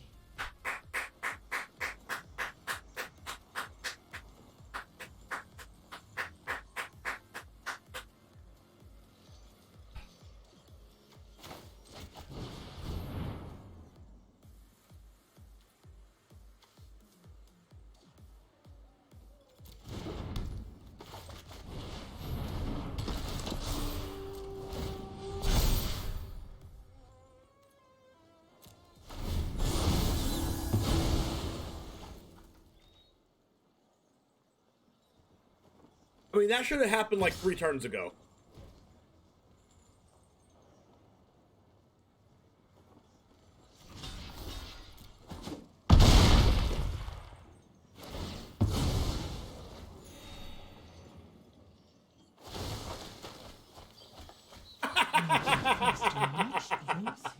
We will help you.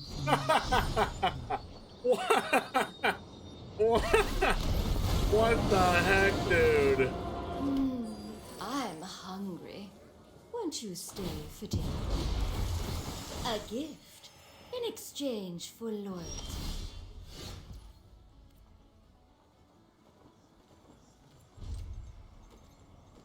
How are you gonna mill 2 storms off of Ren?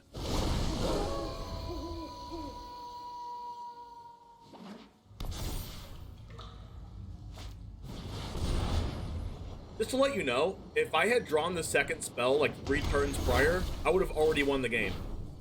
I would have been able to adversary with Adeline and Elite Spellbinder on the board, and they would be dead.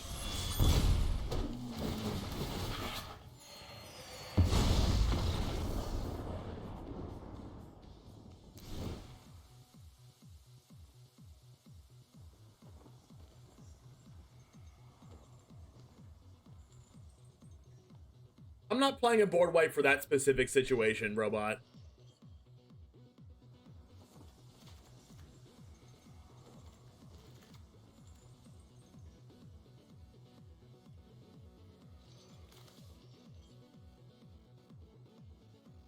Man, that was awful.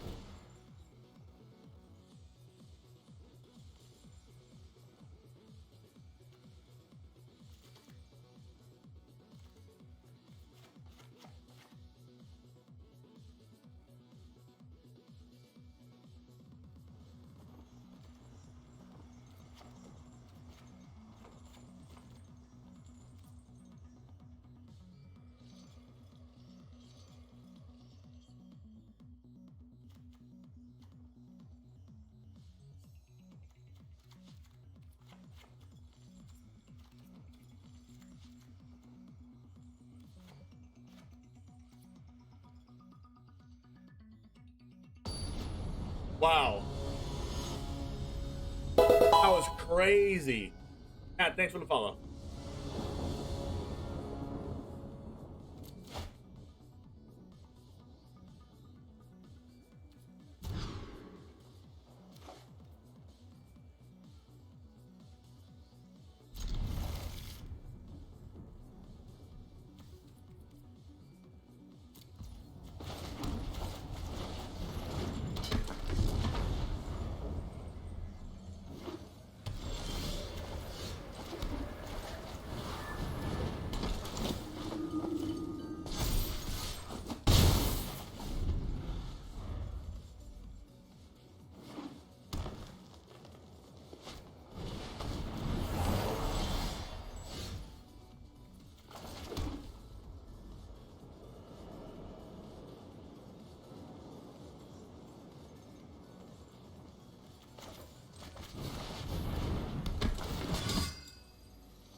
All right, so they're gonna binding my Adeline.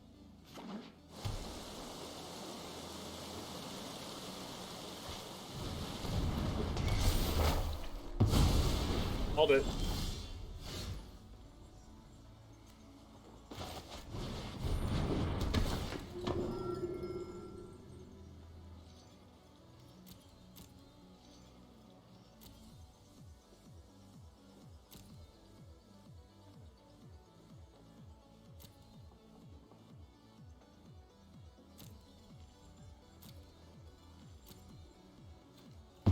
I'm sure you'll miss me.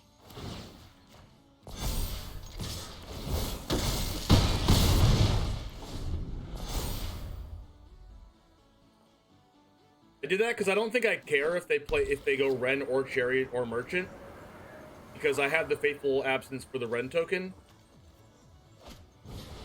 and I have the Flyer for the Chariot.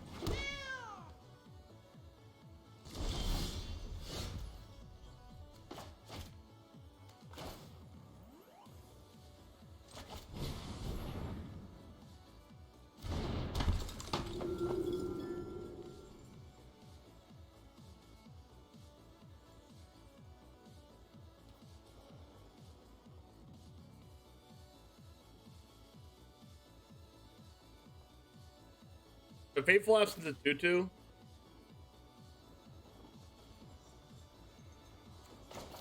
Pretty sure this is lethal.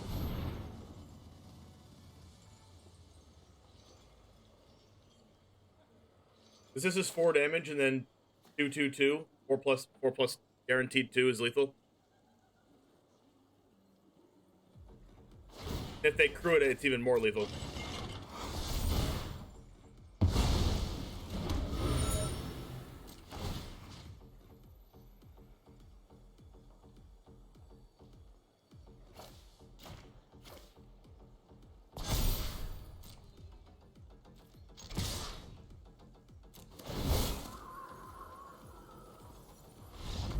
I can even use Hopeful Initiate to kill the Chariot, but that was game a bunch of different ways. Like I could have used Hopeful Initiate to take off the counters of like Luminarch Aspirant, kill the Chariot, and hit them for a lot. I don't know why I didn't bring in Apparition though. Apparition kills Chariot, and like that's probably it though. That's why I didn't bring it in. Like maybe it should be in the deck.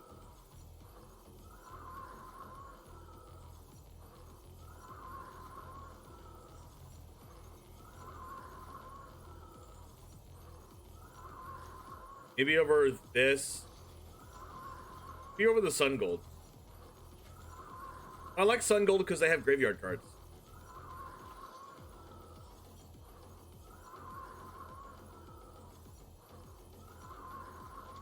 Maybe one Apparition.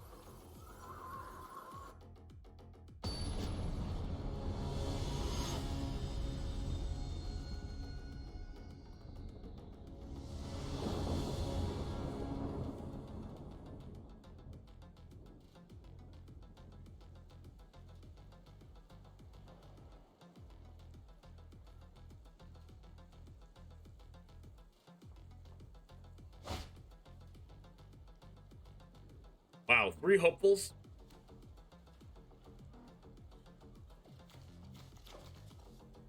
I'm gonna keep this because I'm gonna draw land in Castalia and we're gonna be Gucci.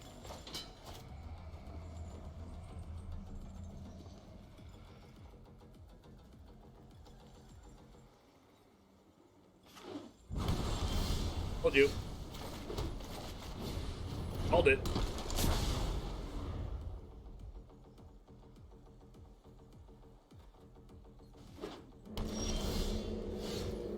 Oh, it's even better. It's not better. I think Thalia's better here still.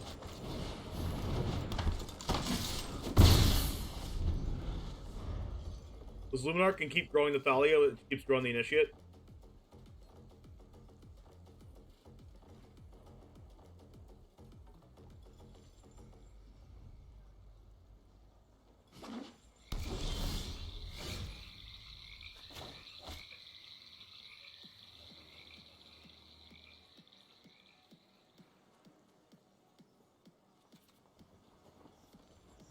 Do I go Aspirant now?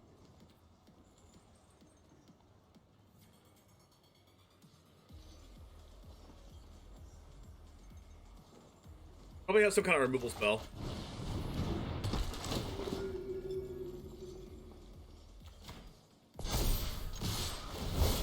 Oh, I guess not. You can't cast Chariot. They can go Black Source and then Meat Hook for 1. But then that's fine. I get to still hit them for 6 next turn if they do that. Then they would gain 1 life from that and then go down to 9. Need to draw land. Oh, broken.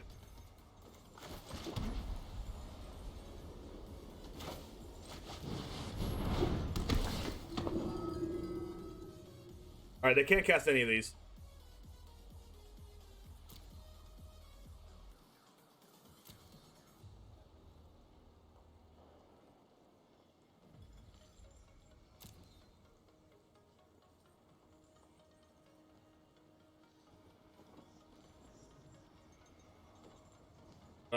I think I like getting rid of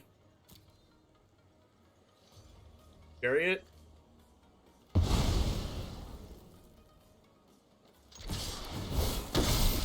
What's up, Forecast? Alright, down the 9, and I have 9 damage on board. If they don't draw a land, they have to cast Innkeeper. And if they cast Innkeeper, I can Brutal Cathar the Innkeeper and swing for exact lethal. They have to draw a land right now. They can't cast Lolth. They have to draw a land and literally only cast Binding. Alright, I think I win. Unless this one card is something that I don't know. We just do this and hit for lethal.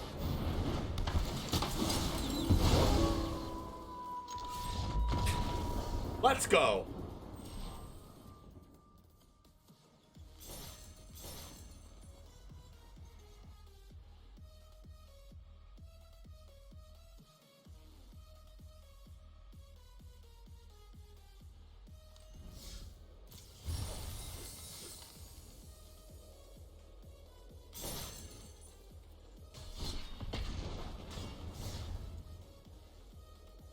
We're currently 4-1 with this deck, and I only lost to mono green.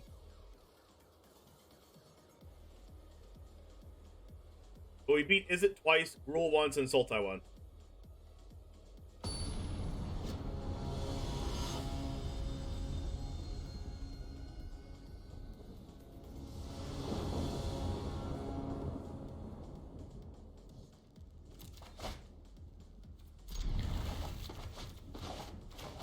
It's good.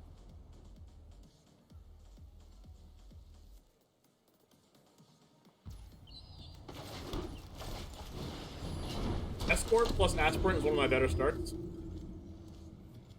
I can start putting counters on things and saving things. Ooh, mirror match.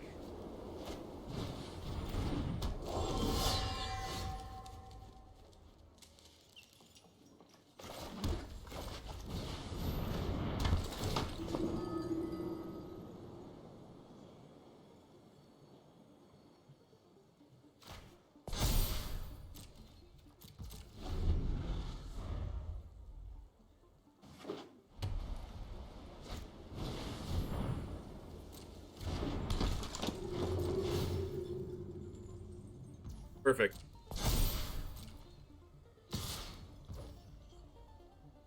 I can block with the Escort and then cast Brutal on the Aspirant. But then if they have Brutal on my Brutal they get the Aspirant and then grow their Brutal. Guess that's fine.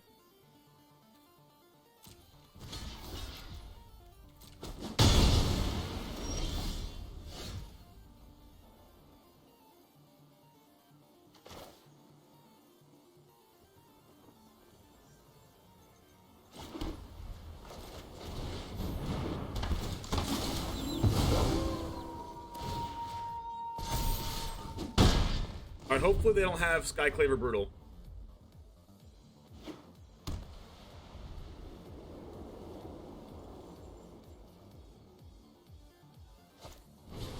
Skyclave. Ooh, take my Luminarch.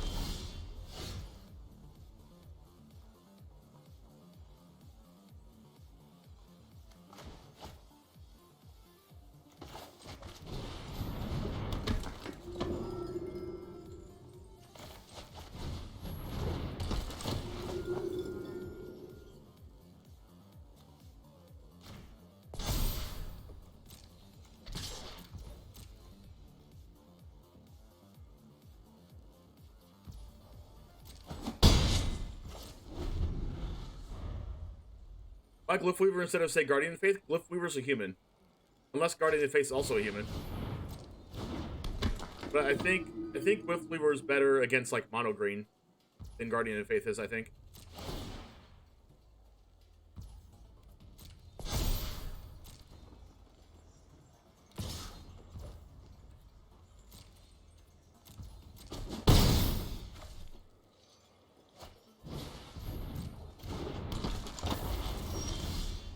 Ooh, Spellbinder's pretty good here.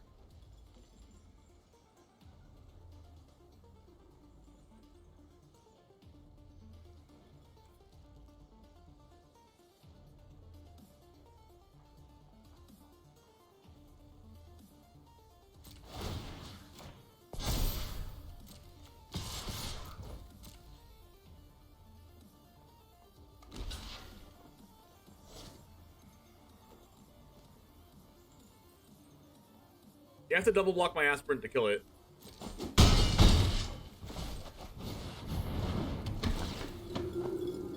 Adversary, Paladin class. They draw a land, both of those cards are really good.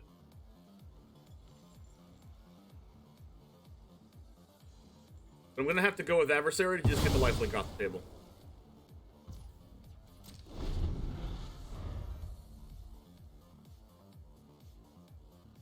Also, if they don't draw land, Paladin class is the worst out of the two. Oh, they drew a land. Okay.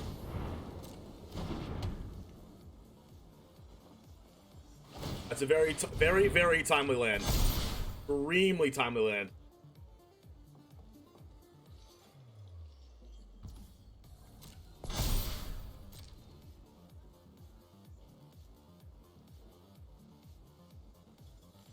One thing I have going for me in this game is that I'm at 17 and they're at 10.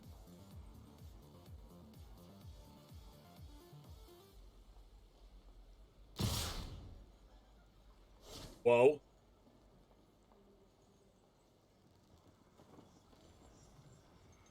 Attacking with both of these? I guess that is, what, 8 damage coming in? If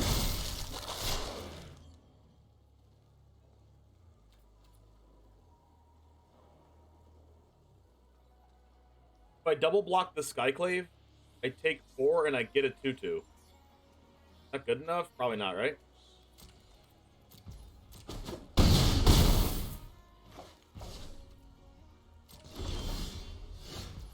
Oh, that's the worst draw on my deck. Probably.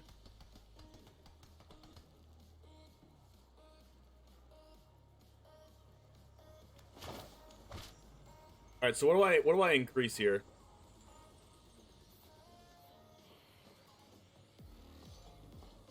I might keep the Luminarch Aspirant back to block, so I can save it with the Allenbach.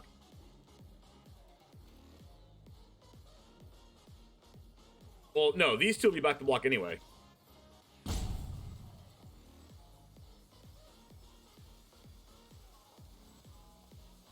I could make the Luminarch Aspirant block. And then go this.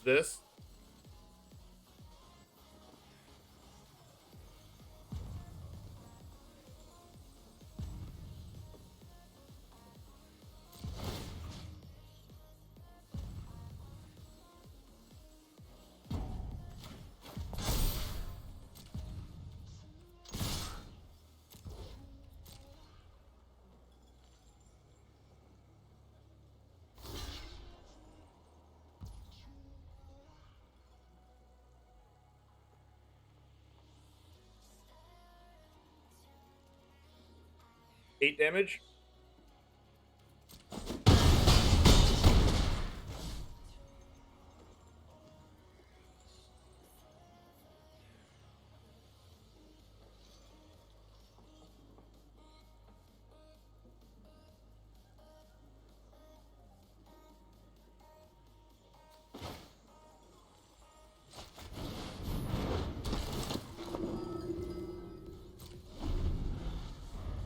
Alright. So I think I win. Maybe. I played the Spellbinder to play around a removal spell. Because, like, both Spellbinders are game. Ooh, baby.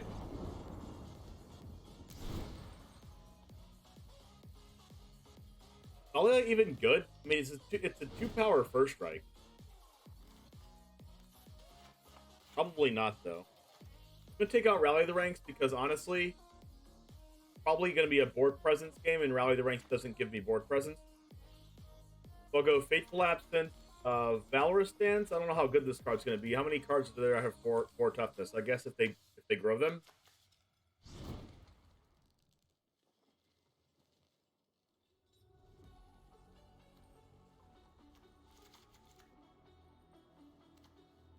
I feel like Spellbinder is probably important because flying is really good.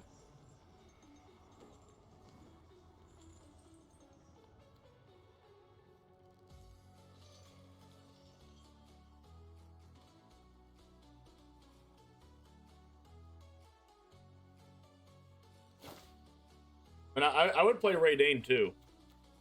Sun Gold pretty bad.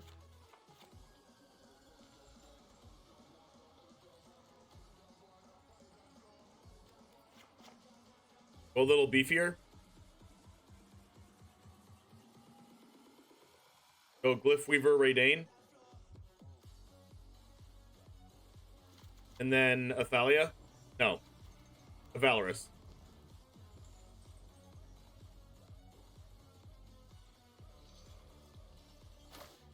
Maybe I go 2 Ray Danes in Valorous.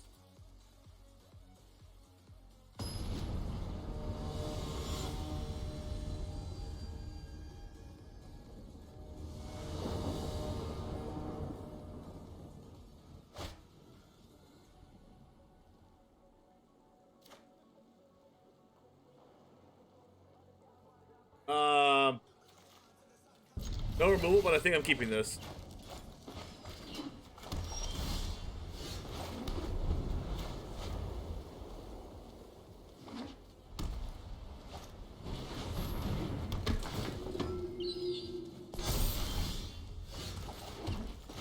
Just do this as a blocker.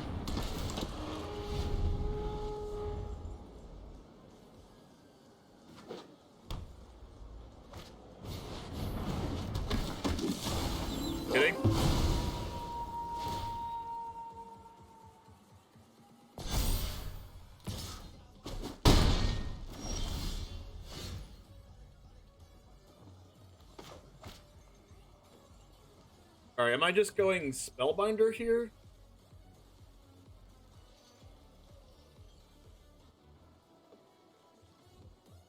Could just Apparition the Luminarch?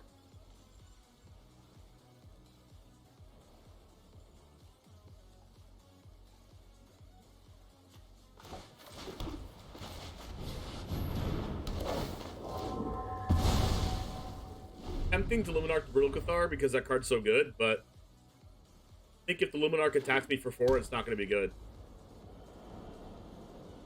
Also, I can just trade Cathar with Apparition. That's really powerful.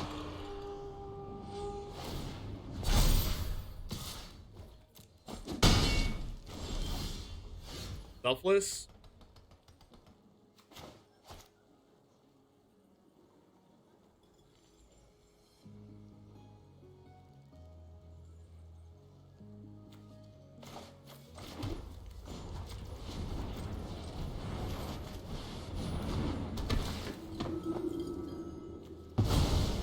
Alright, I took their Spellbinder, but they can also attack. They can also just cast their Spellbinder anyway.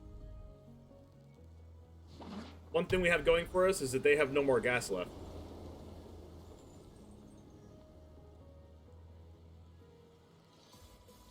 And we have 2 copies of Adeline, so they can't really take that. They're going to have to take the Selfless Cliffweaver, because if they take Luminarch Aspirant, I can still cast it.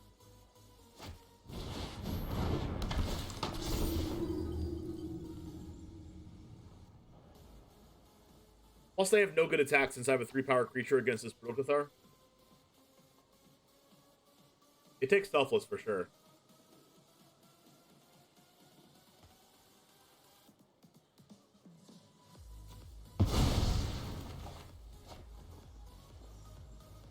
It took Aspirant? Kind of surprised.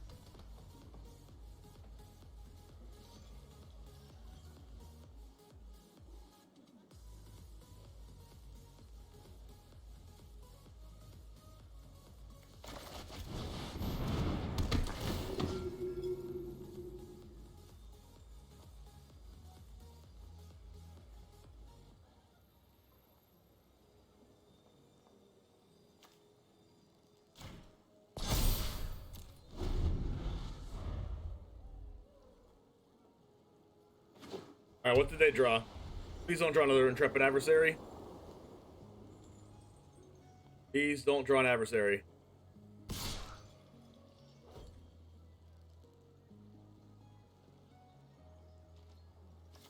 This attack probably means that they have another flyer.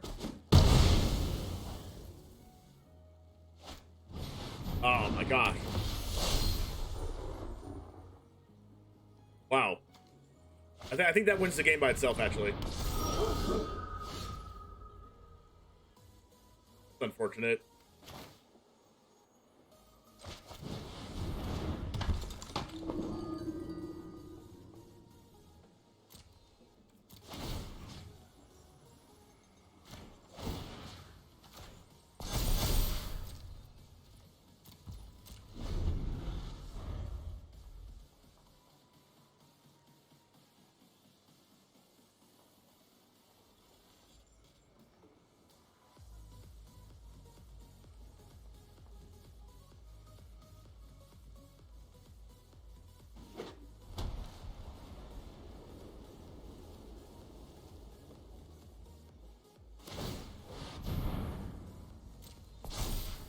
Alright, so if I kill the Faceless Haven, they actually can't cast their other Legion Angel.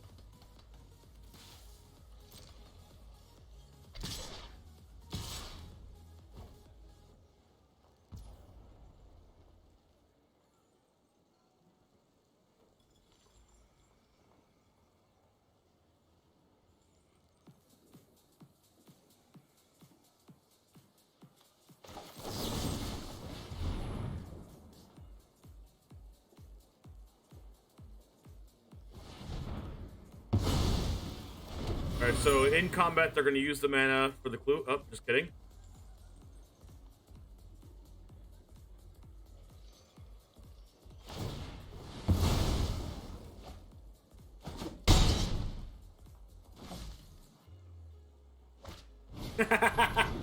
Oh Oh my gosh, lucky. I got a 1 drop off the glue.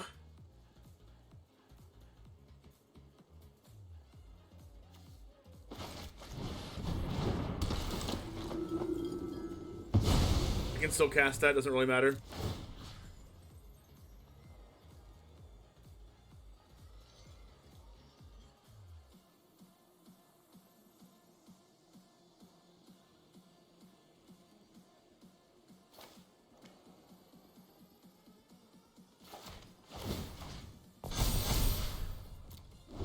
All right, let's hope this gets us there.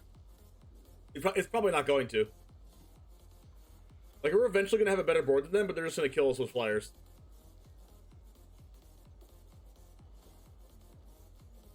Honestly, I think the best draw there would have been Raydane.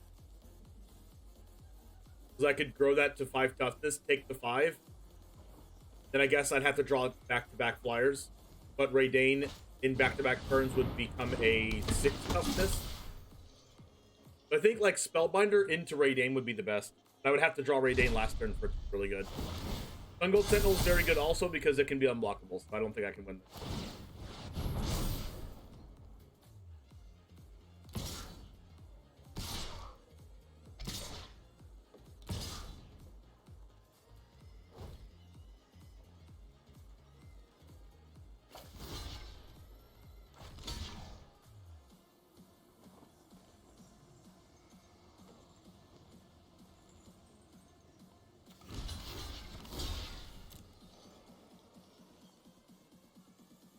Cliff Weaver's a good magic card if I was in a different spot in this game, though, unfortunately.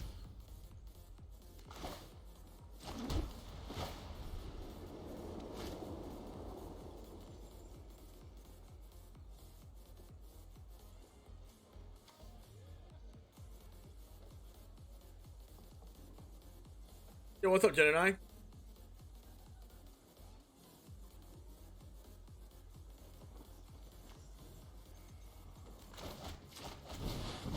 Should have known.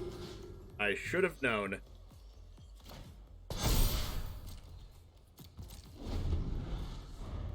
I am dead on board.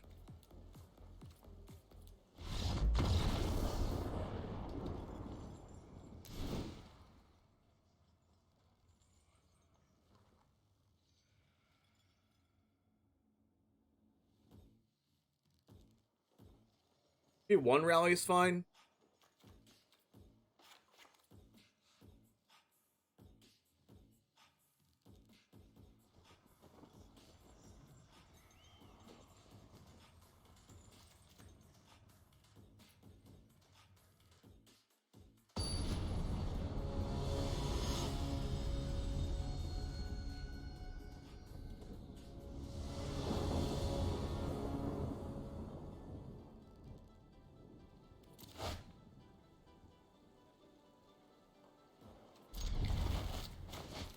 Isn't the best hand in the world, but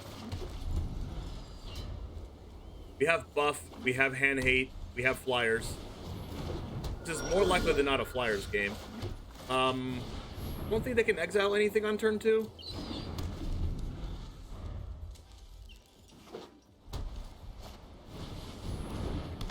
An exile, but nothing in grays right now.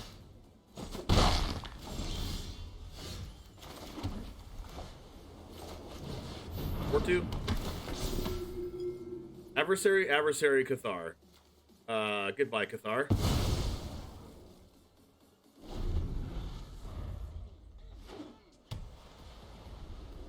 I think I'm gonna...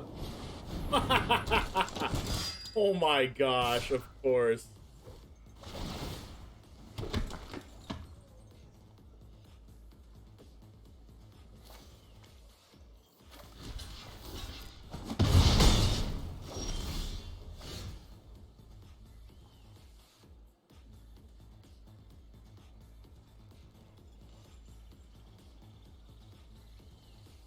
And they have a land and 2 adversaries.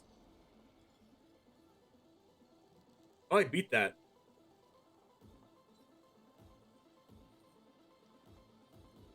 They literally go land adversary and then adversary again, and then they draw another land Cathar. Oh, I beat that.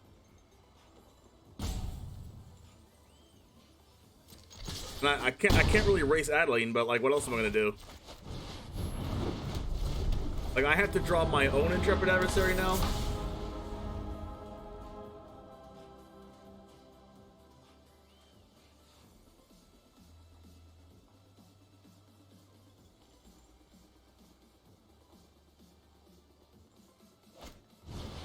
Oh my goodness! Oh, disgusting. Opponent's top decks are unreal. What's wrong with this game?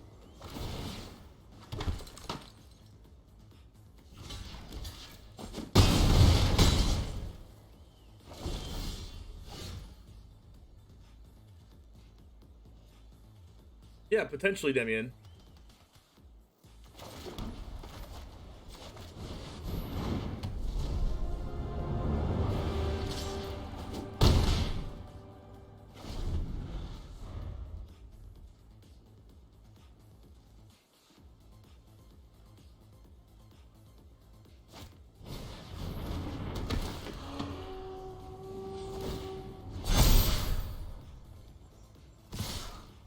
Ah, my opponent drew like an absolute god tier animal.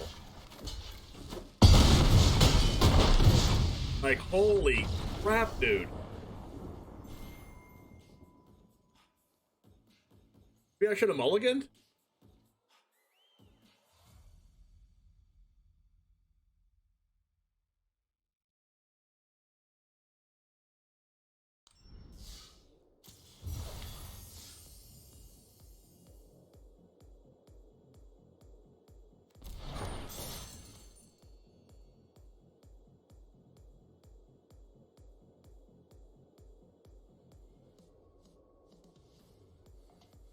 I don't know, but that was insane.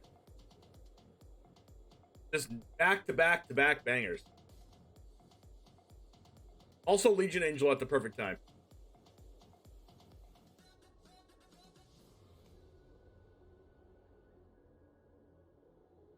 I'm gonna use the restroom real quick, chat. I'll be right back in a second. This is why you subscribe to the YouTube channel. This is why you follow me on Twitch. This is why you do everything. This is why you follow. You get this content for free. Imagine you get this content for free on YouTube every single week. Okay? Imagine. This is why you subscribe to the channel. All right? I want editor, read what I just said. Put that in. Put that in the video. This is why you subscribe. All right? If you're not subscribed to my YouTube channel already, go type in exclamation point YT in the chat and sub to my YouTube channel. What's up, gamers? Today we have a little variation on the video that we did a couple videos ago. If you saw that one, it was Naya Werewolves. This one I took out the white. We're playing in a little bit more aggressive package in Gruul Werewolves, Gruul Aggro, however you'd like to call it.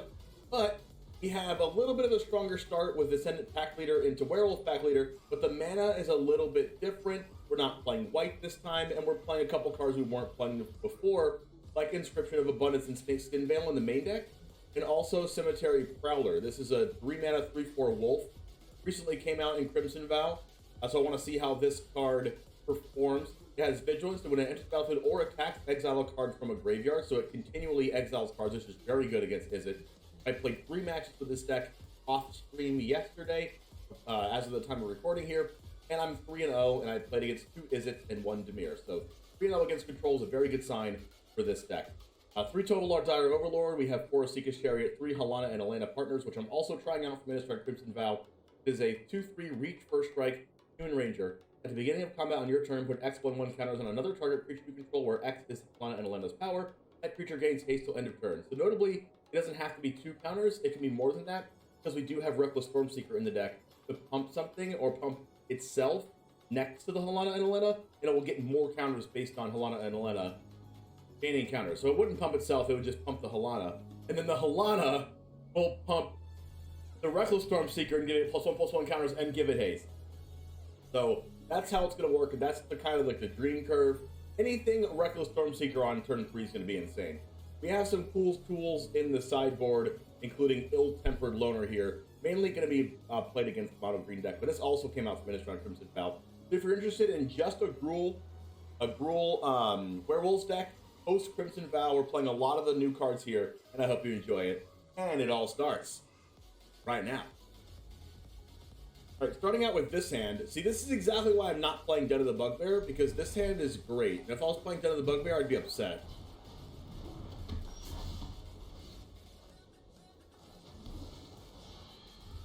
The Delver of Secrets. Don't flip. Ooh, it's probably gonna flip.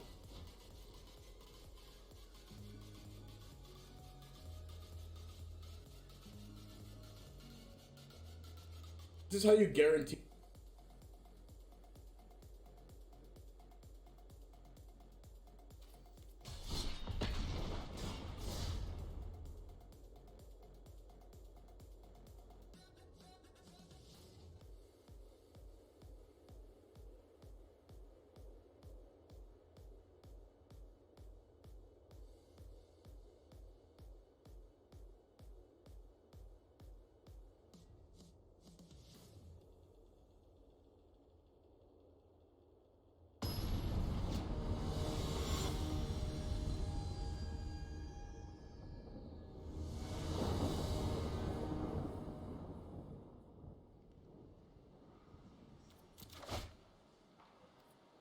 That's a hand. It's a very good hand.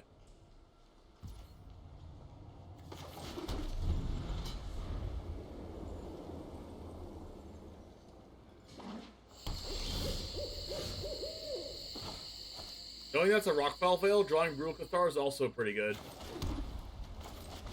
And if they have Ranger class, they can't cast it.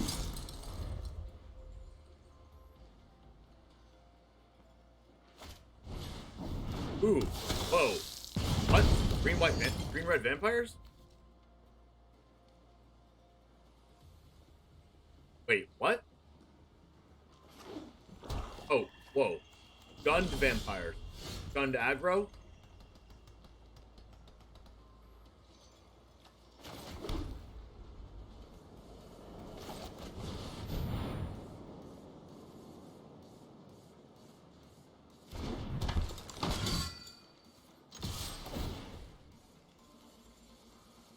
First strike Dahlia coming in hot.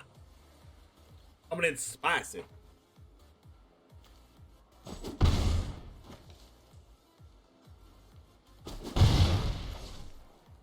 Next turn, Rally the Ranks could be good if they don't have anything that needs to be Brutal Cathard. We could just attack with Faceless Haven because it is... That's also a human.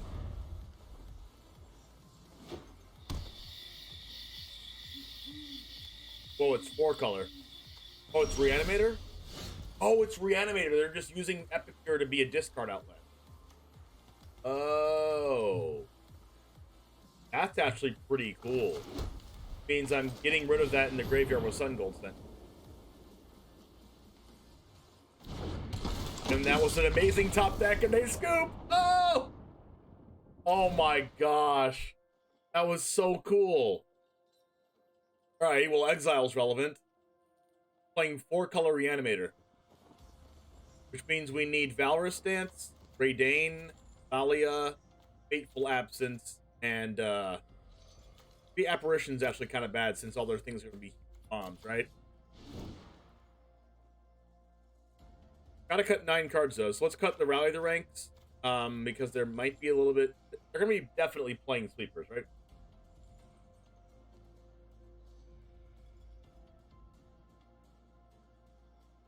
We have our Graveyard Exile, so I guess we could cut Luminarch.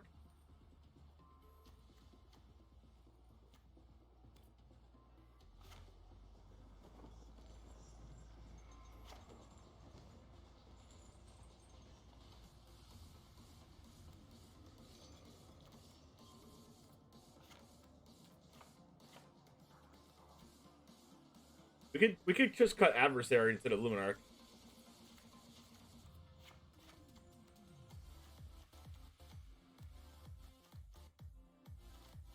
Rally the Rank's better than Paladin class. That's a good question. I think in this deck, it's better than Paladin class. Because technically, Paladin class takes 4 mana to buff your team. and I want to buff my team with a card, and 2 mana is better for us than 4 mana is. Which is the reason why I chose to play Rally the Ranks. Plus, it's also in the human theme.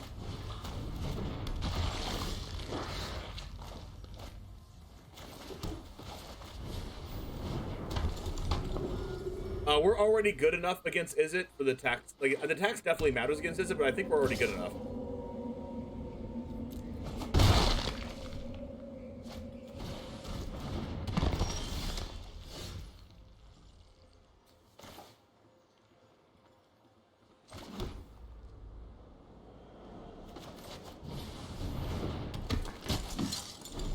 I want to do that. It could sacrifice the Shambling Ghast and then do -1/-1 to Thalia, but I don't really know what's going on here. Rugathar is really good at another point in the game if you draw a land. But I can just try to keep... I can try to, like, buff the Thalia. I'm not attacking through these. Just so the Shambling Ghast can't kill this. Also, they can't... They can Meat Hook Massacre for 1.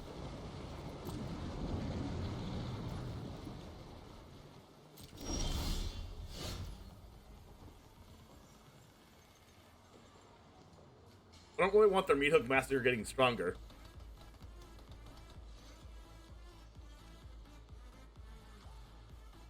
They can Meat Hook Massacre for 2 next turn. Means I grow this even more. But I really don't want that to die. And I forgot to play one of my cards. Actually, I didn't play one of these on purpose, actually, because I didn't want to get Meat Hook Massacre. Alright, so they're not going to Meat Hook Massacre their own Chariot token, right?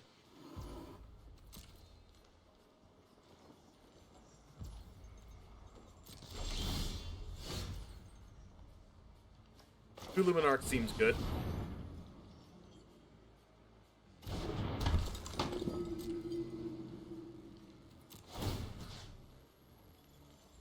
And I'll just grow both of these this turn so they can't die to Shambling Ghast.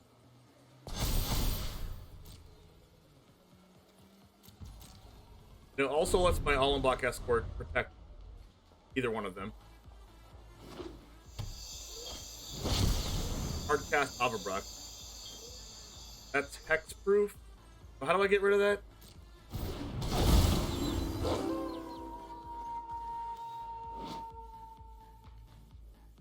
I actually have no clue.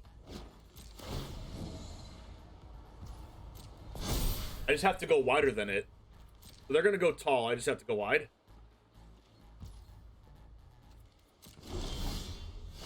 It would help to go wide if I actually had another land.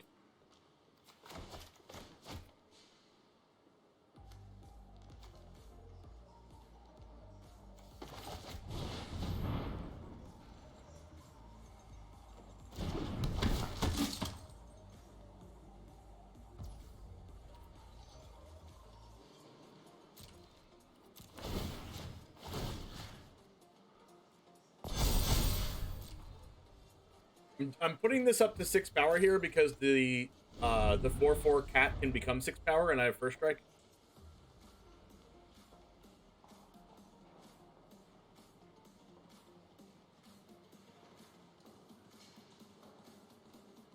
Would really, really help to draw a third land though. Not that it would matter because I can't kill the Averbrock Caretaker anyway. We can kill a bunch of things and actually play out our hand here.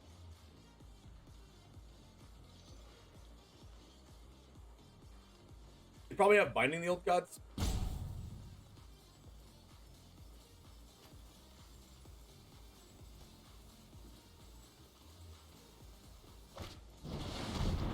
They did have Meat Hook. They're Meat Hooking for 3.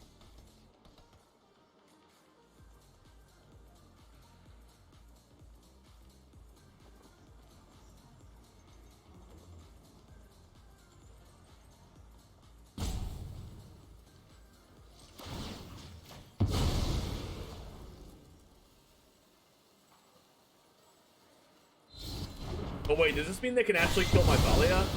Oh, that's so annoying. Wow. That is really bad for me.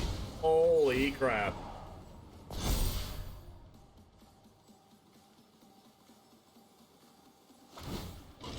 So I guess I played around the meat hook correctly. But because the shambling gas were still there, it was bad for me.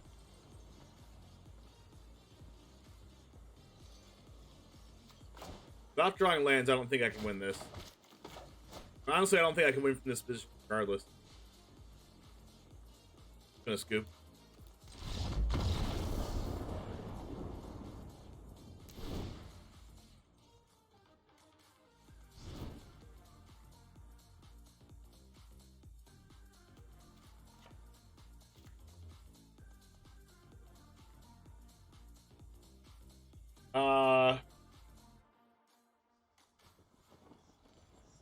I'm just gonna click submit here, bring in one of the apparitions, maybe deal with a chariot or something, but other than that, I think we just have to hope they don't draw a bunch of meat hook massacres. Yep, Thalia on the play is pretty good. Thalia into Spellbinder, into Valorous Dance. Alright, Brutal Cathar is also good. Alright, we should be getting going here. This hand should be good enough to win, but we'll see what they have. Alright. Wow. They can't cast. They can go meat hook for 1 next turn with a land drop.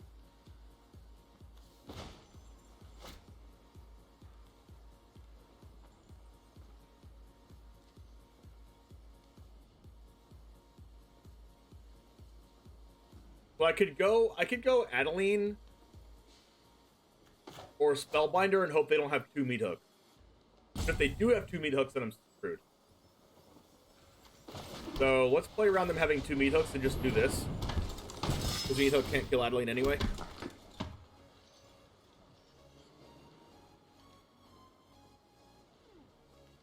It will kill Thalia, but after they meat hook for 1... After they meat hook for 1, we can Spellbinder their next card.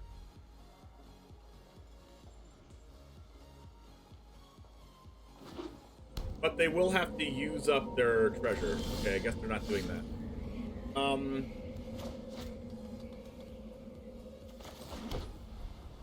Honestly, I'm just going to attack.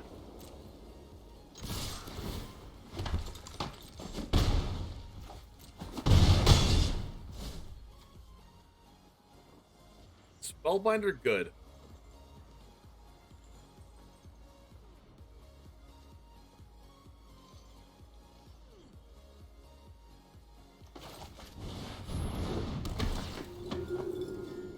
They do have a meat hook. They have Path of Peril. For all creatures, mana value 2 or less. Fine. Chariot. Chariot's fine. They can meat hook for 2. So I'm gonna take the meat hook and then get Path of Peril, and that leaves my Adeline and Spellbinder. I mean, if they chariot, that's fine with me too. Because I can Valorous Dance their chariot.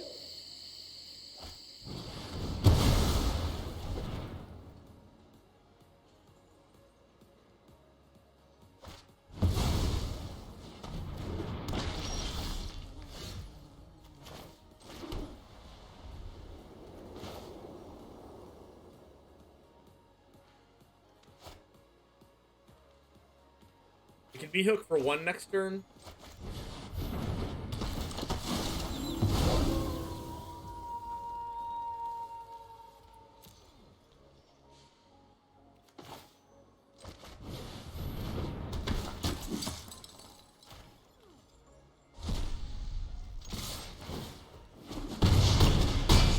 Alright, down to 3.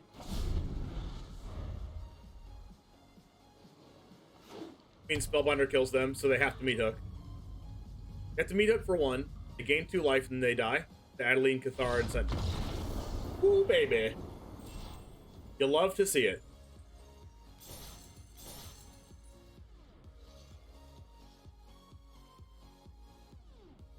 You hated seeing that, Jen and I?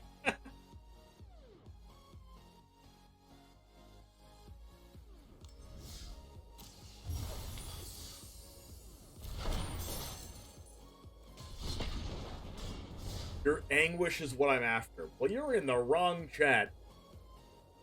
No, it's okay. I do get anguished a lot. I guess you're in the right chat then.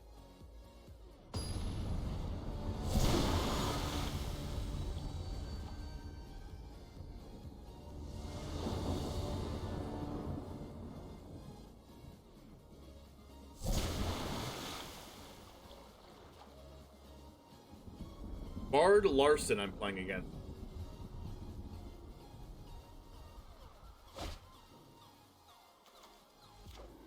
That's a hand. I like these hands that actually have a curve. I twitch. Okay, so this might be our worst matchup. If we draw a single land, then we're broken. Because then we can adversary pump the team, and then they're going to be like, Doomscar, or whatever it's called. Freaking Blood in the Snow. How about a billion Thalias? Do we like that? Do you like a billion Thalias? Like an Vanishing Verse this now?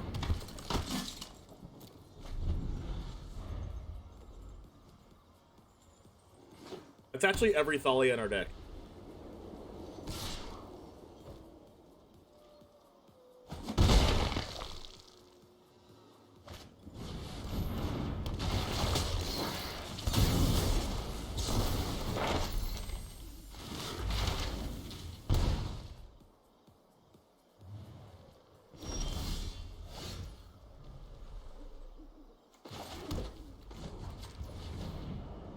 Am I casting Adeline here?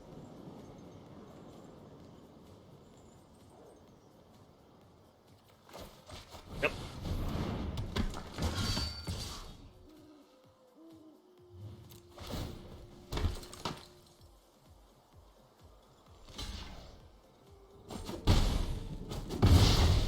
So they drop a black source, they can meat hook for one. Alright, meat hook for one. Edgar. Can I get exile removal, please? Crap.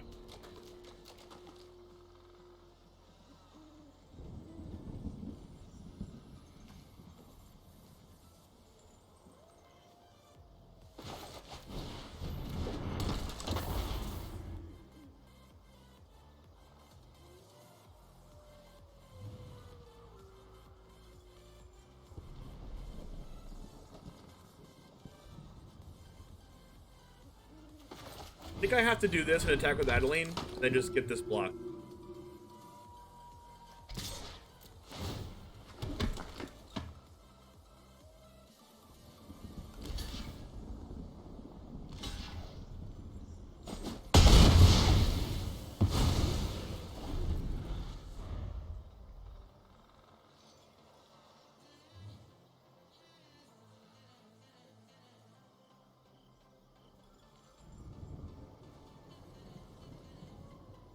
I don't think I can win from here.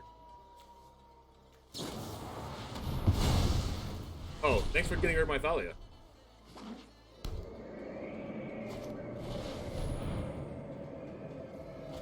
Yeah, I can if I draw exile removal, but we're not there yet.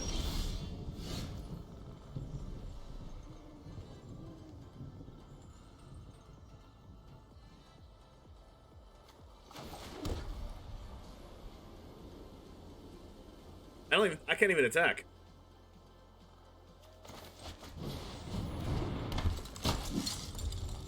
Might be something to this Edgar card, chat.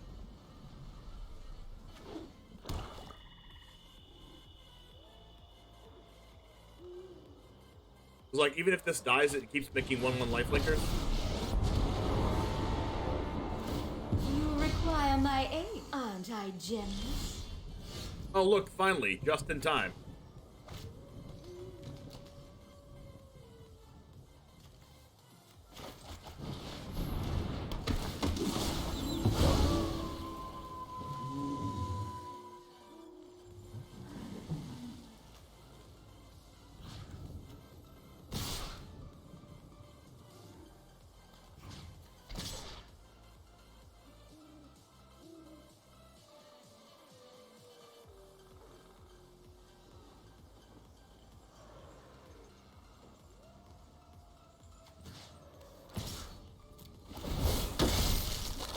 Yeah, the first strike is going to make this 2, so I'm going to have to attack with everything here.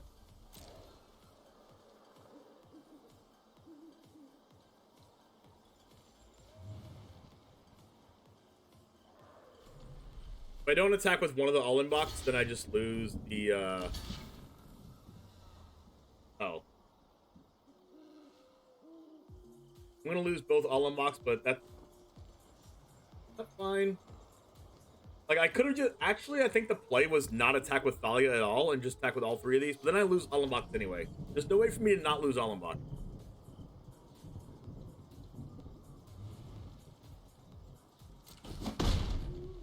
So, like, if they have blood in this next turn, I just lose. Nothing more.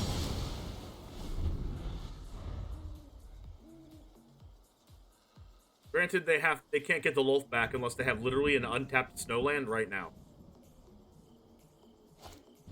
They don't.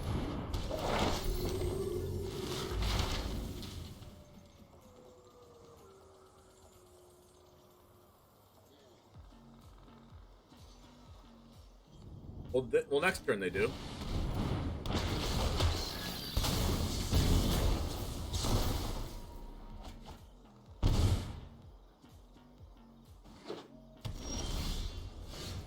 Alright, Spellbinder's pretty good here.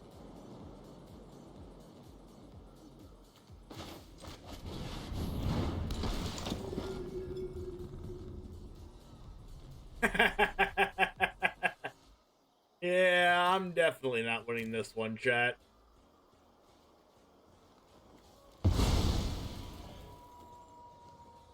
We can go ahead and kiss this one goodbye.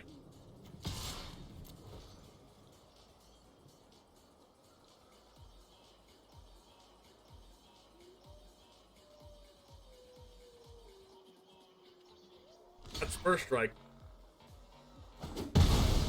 Alright. Guess they're just saving damage. It's gonna die anyway.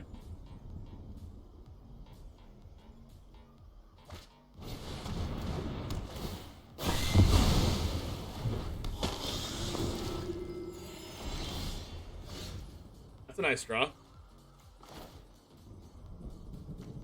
They're just gonna kill with Vanishing Verse. Like, nothing matters.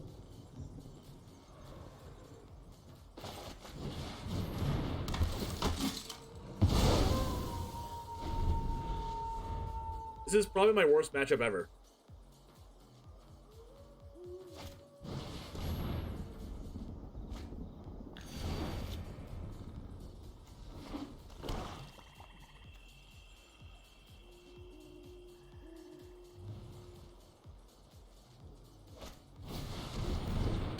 Another meat hook? They didn't want a Vanishing Verse? I mean, I guess they...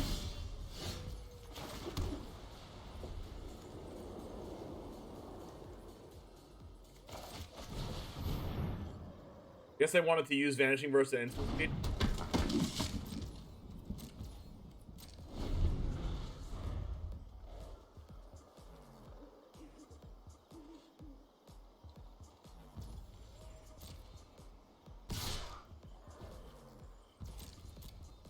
Alright, they're gonna cast another Edgar here. This one's gonna die to Legend Rule and then become the artifact.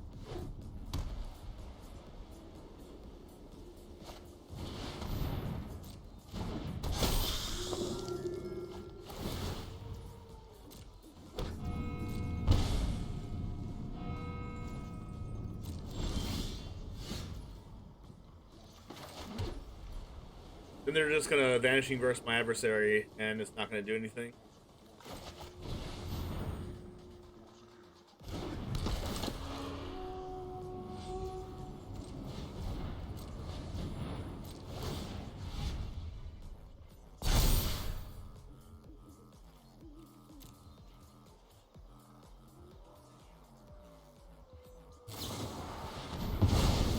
It does try its best. Adversary's out here trying. I bring my own army. This is indeed a vampire.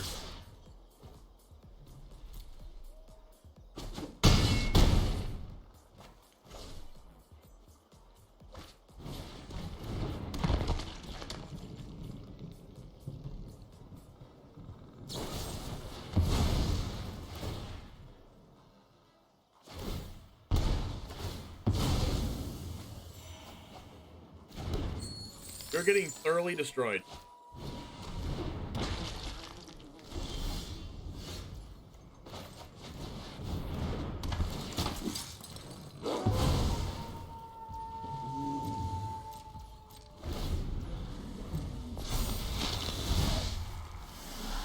You fight Actually, all for they have me. to do is animate Faceless Haven and then Blood on the Snow themselves, and I lose.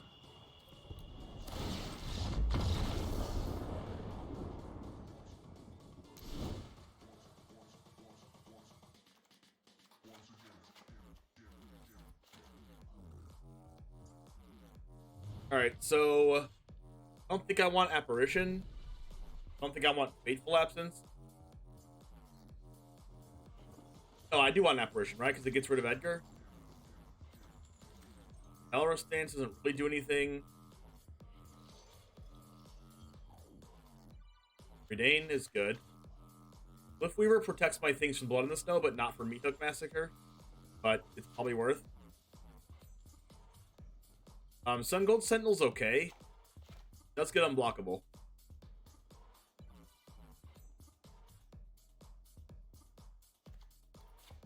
Adversary's a little worse. A lot of 3 drops.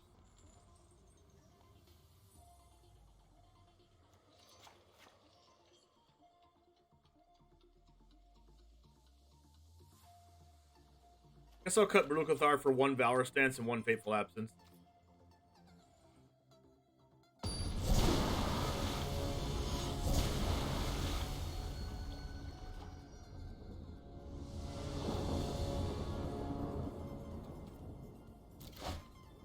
That is a great hand.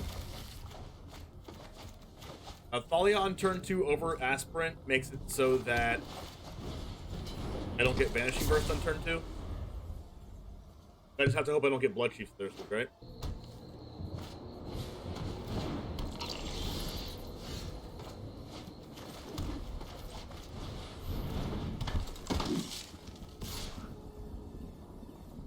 Care if they block this.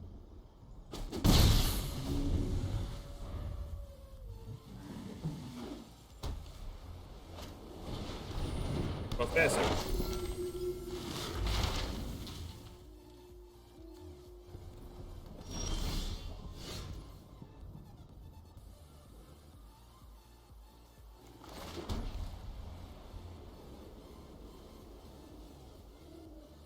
Do I go Luminarch?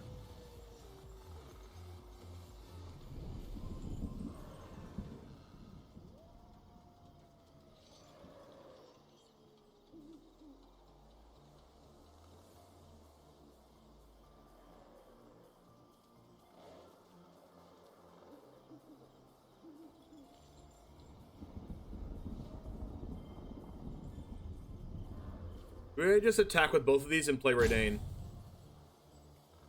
Actually, Spellbinder is better than Redane right now, right? I guess they're both equally as good. No, Spellbinder is better than Redane because it turns on the Hopeful, right?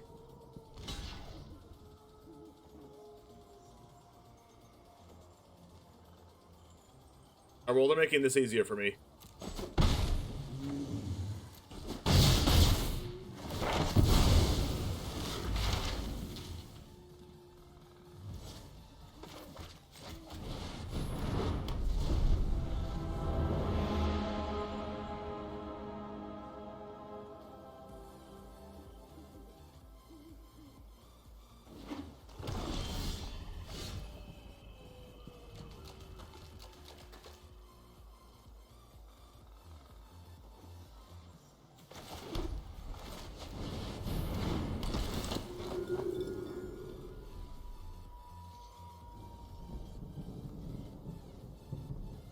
They have Meat Hook, and they can Meat Hook for 1.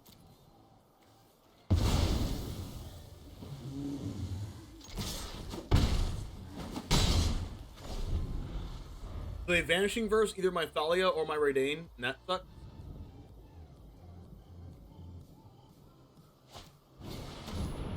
And they're not going to do that. We're going to play a tap land here. Tap Faceless. Oop. I'm not drawing any spells, which is unfortunate.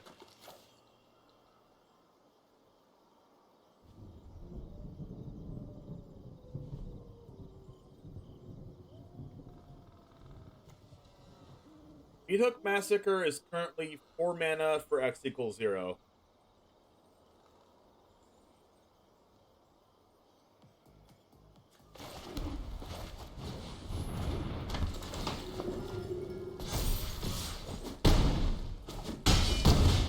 Alright. We need for them to not do something crazy.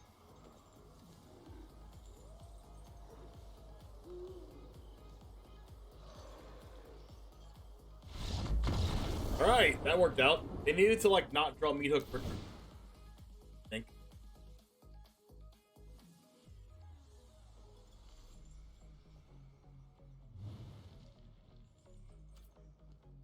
Alright, so as long as we keep taxing them on the clock, we should be okay.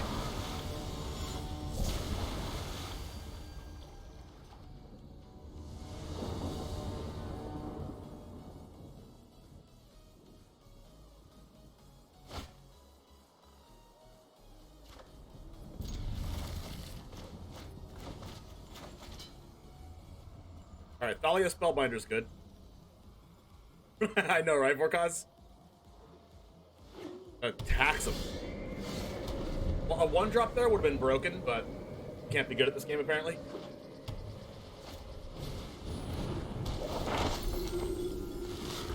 On the draw, it's going to be much harder. Alright, no more lands, please.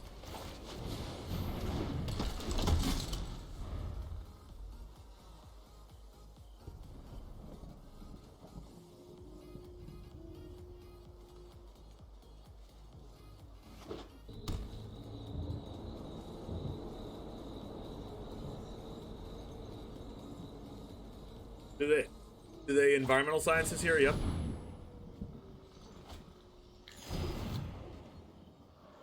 Alright, so now I go Spellbinder.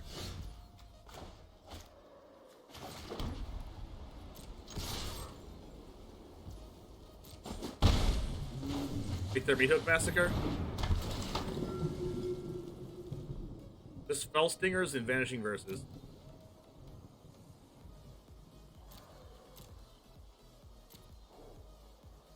Okay, so I just take the Vanishing Verse and make that 5 mana. Like, I can deal with the Fell Stinger, because I have Apparition and stuff in my hand and Fateful Absence.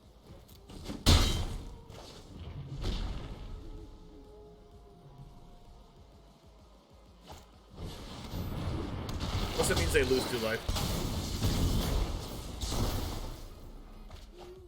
Alright, Apparition's reserved for the 4/4, right? So I can't do that yet.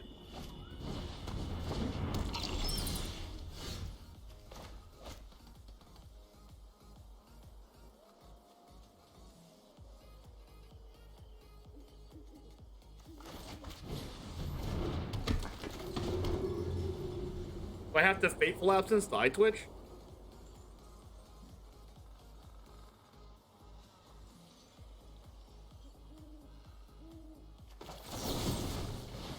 I mean, it doesn't feel good because I get 2 cards out of this. But... Hey, the name of the game here is killing them before they can cast their cards.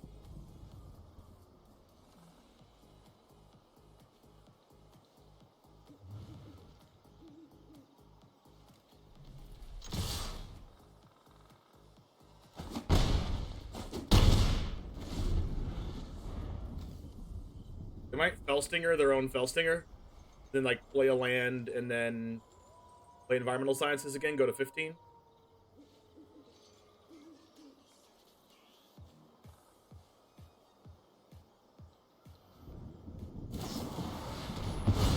Well, they drew another Vanishing Verse, fair.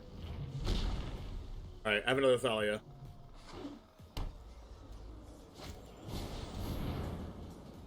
I can go Thalia and Skyclave. I don't really want a Skyclave yet.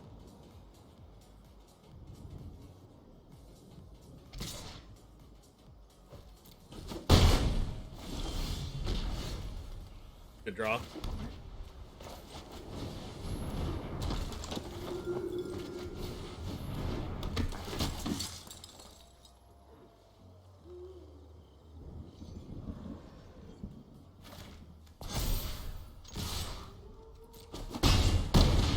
I really don't want to get Meat Hook.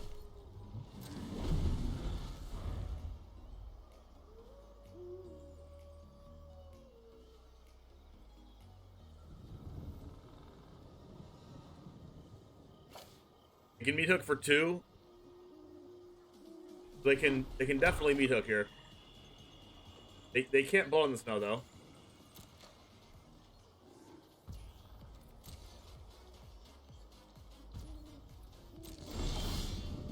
Crap.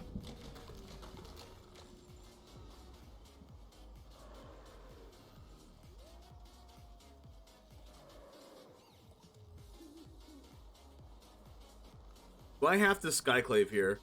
Well, I mean, they can Vanishing Verse, so nothing really matters. They probably Vanishing Verse my Spellbinder, to be honest.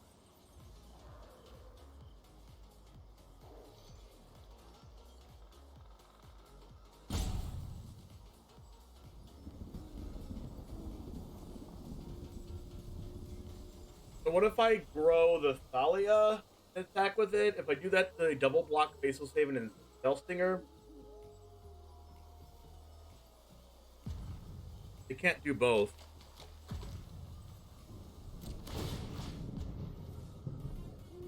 Because if I do that, then I just make it indestructible.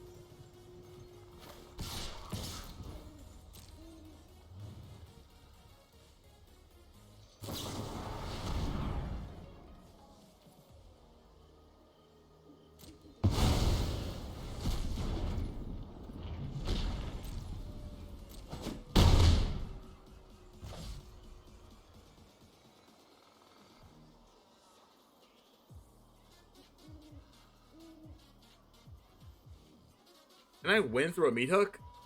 No. Can I win through a blood in the snow? Also no.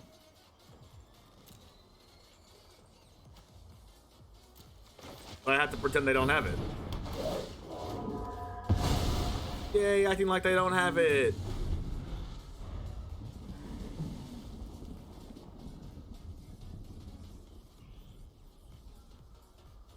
These don't have it? I would have loved to raid Ain by now. Or another Spellbinder.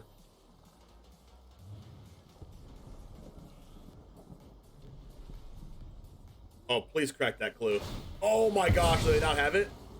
They also used the white mana to crack it too.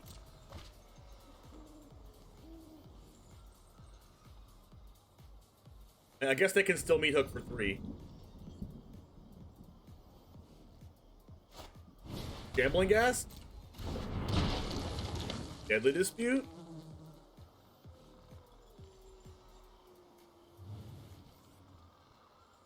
Are they gonna Fell Stinger? Land? 4 mana? I can't look.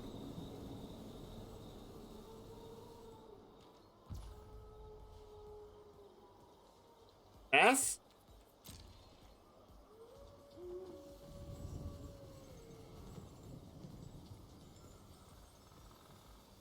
Hello?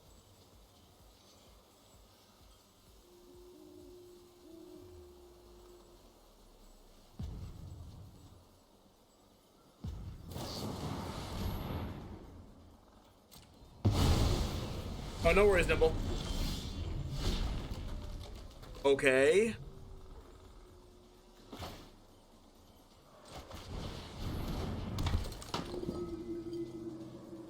This game? No, it's not game.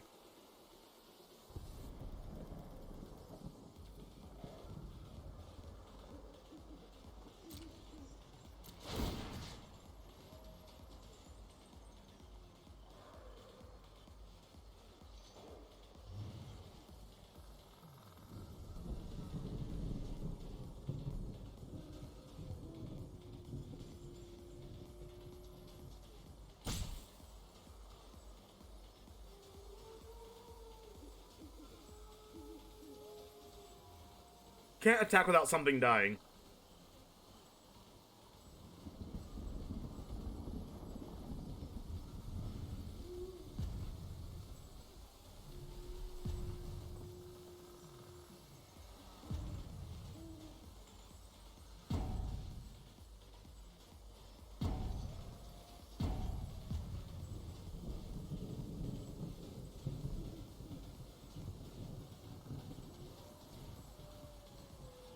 I can put them to 2.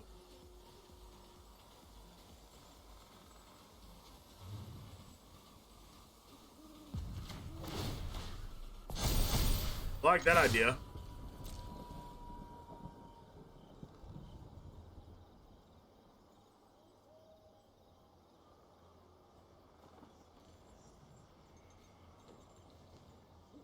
If I put them to 2, that means they can't draw a Fellstinger, and they're guaranteed at 2 right now.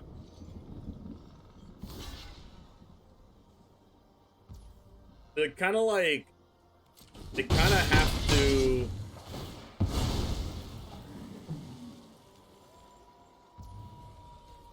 They kind of have to have Blow in the Snow or Meat Hook here.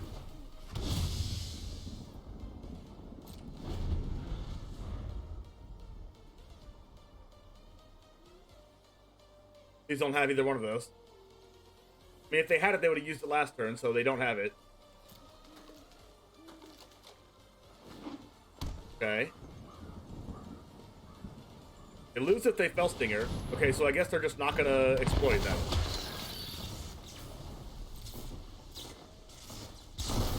Yeah. Oh my gosh, 2 Fellstingers! Not exploiting either one of them. Okay, removal spell wins for me. Removal spell wins. Let's go removal spell right now. Let's go. Oh no! At least I have indestructible twice.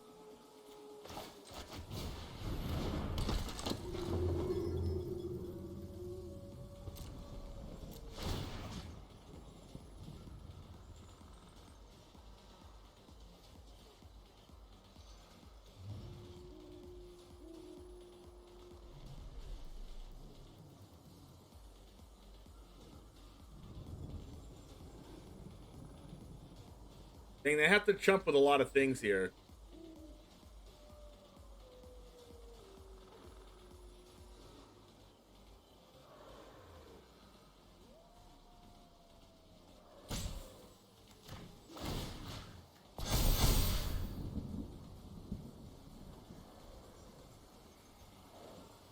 So this eats my 2/2.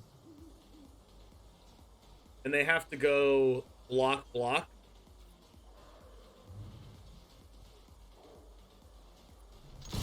I don't really have a choice, do I?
Stop making random blockers. No. Oh, not like this. Don't happen like this again. Oh, I'm sick of drawing lands. I'm playing 22. That's it. Should I be playing less than 22?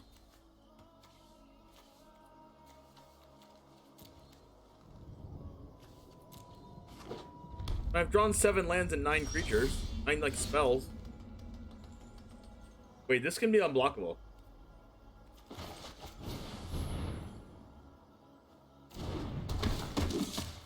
At some point.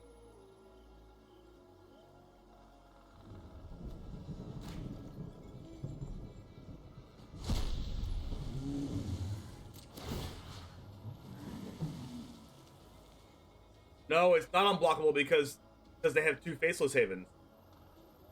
That's annoying.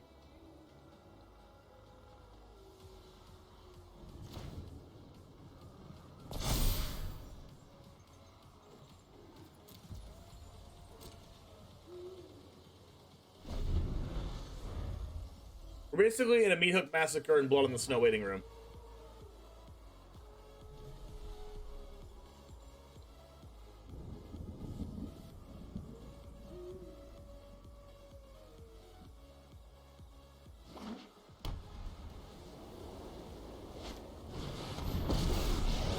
Poor Wolf.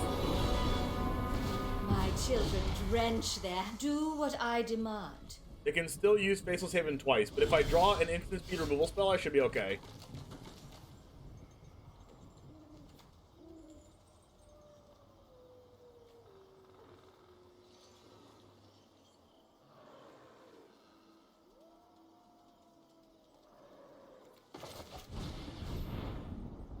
But also, this illusion's also blue.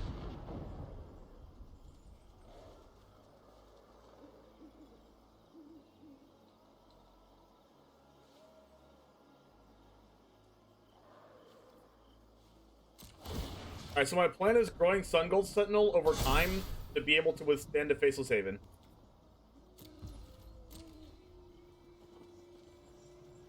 Yeah, but I can't call colorless. I can call blue and black, but I can't call colorless.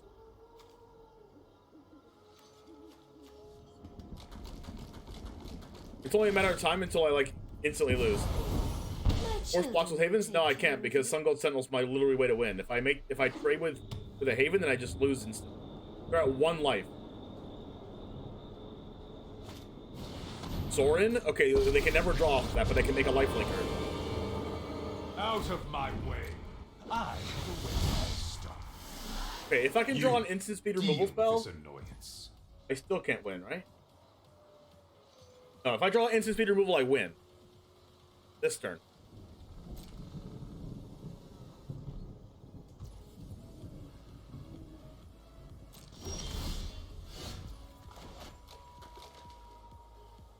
Wow. I can force a jump with Haven? No, I can't.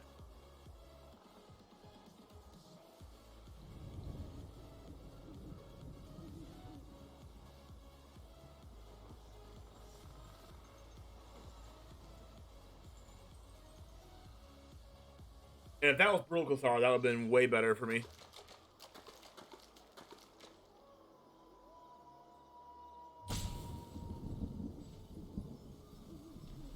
Hopeful Initiate destroys an artifact or enchantment.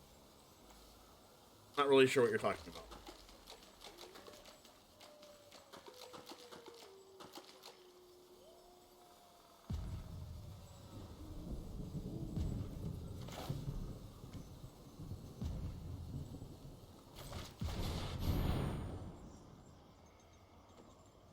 The problem with this is that they have a lot. They have like life left now. Excuse my sudden egress.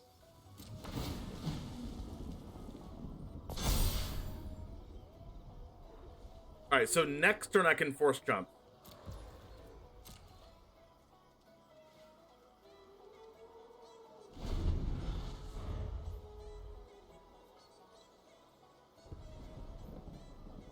Yes, that is true, Awkward Reaper.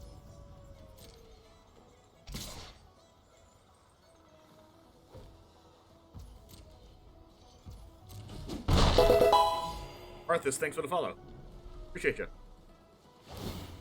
Come, I'll tell you a secret. And Awkward Reaper, thanks for the follow. Alright, so they can animate both Havens now, which means they can kill my Sun Gold Sentinel even at 5 toughness. So I have to draw instant speed removal.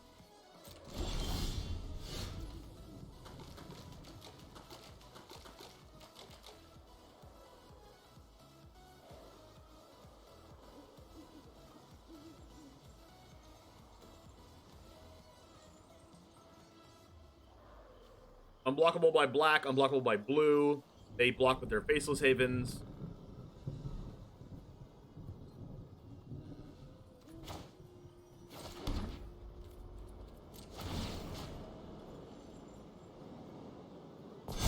God, Faceless Haven's so good. I would have won this game 4 turns ago if it wasn't for that card. Just the fact that it's colorless.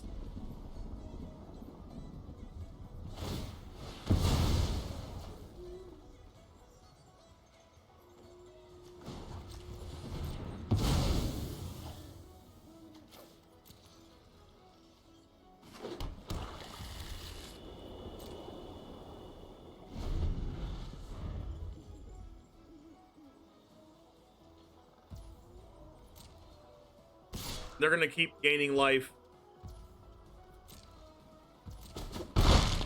And then being able to draw a card with Lolth every turn. Go on, run. And eventually they're gonna get me They Hook won't Massacre and catch win. you.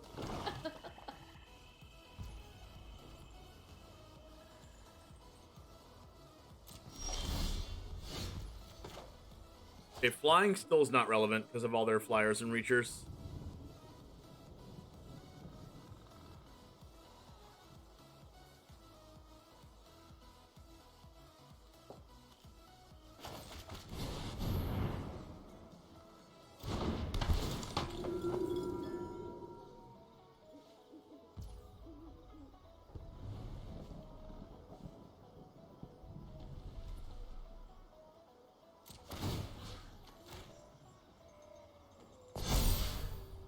I guess I can grow Sun Gold Sentinel to like a 9 toughness.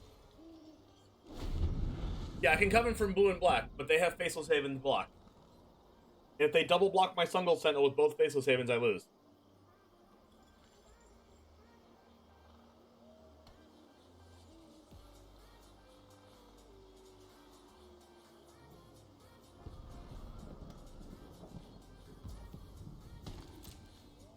But they get to lifelink and then draw a card with Lolth every turn.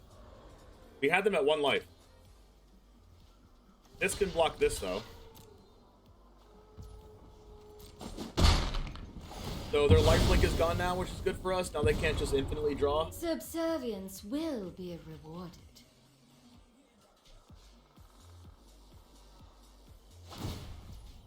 But this whole time, they're just trying to look for a my Meat Hook children. Massacre.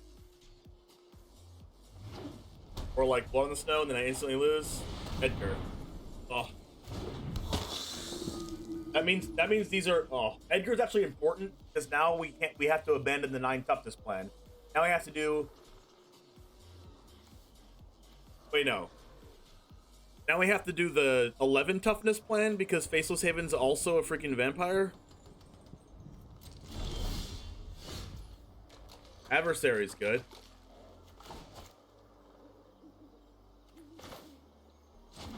Now I have to do 1 dodge of exile removal.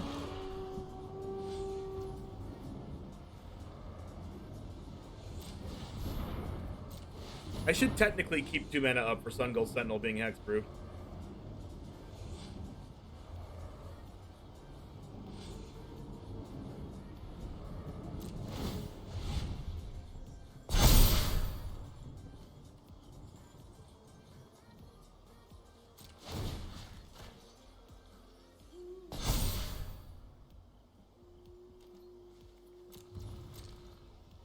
Gosh, this is so crazy.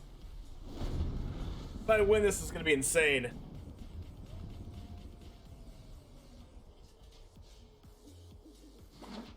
Oh my gosh. They're getting kind of unlucky too with how many lands they're drawing.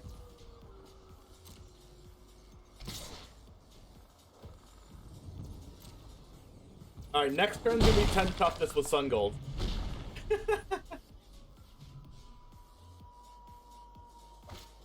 No!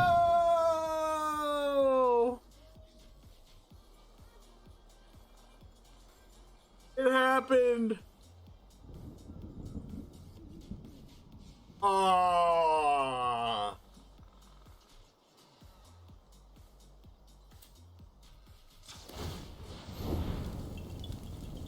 We tried so hard and got so far. But in the end, it didn't even matter.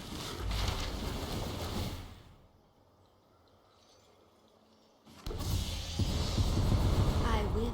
My power is for annihilation.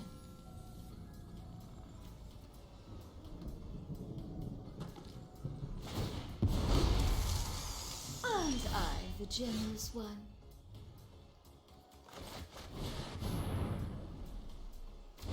Faceless Haven wins the game.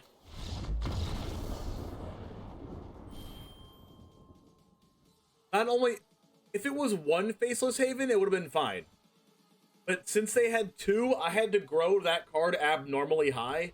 And because of that, it gave them enough time to draw me to Massacre and win. But if they had one of them, I could force the chump a long time ago. But since they had two, it was so much worse. And I could have forced the chump the turn previous, but they drew freaking Edgar. And Edgar was able to let them double block.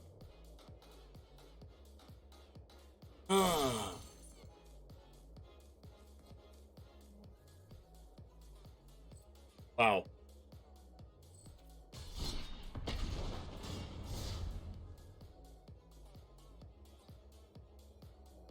We also have Blood Artists coming to Alchemy to join Meat Hook and Sacrifice Synergy. Yep, that's also true. Man, that was so close.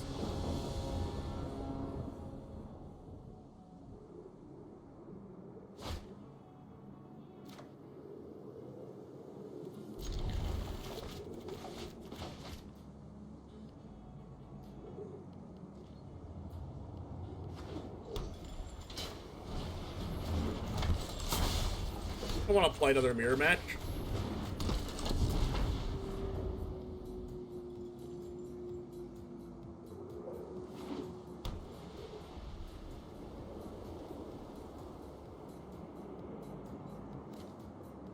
Okay, I had the better land, so I'm gonna win, right?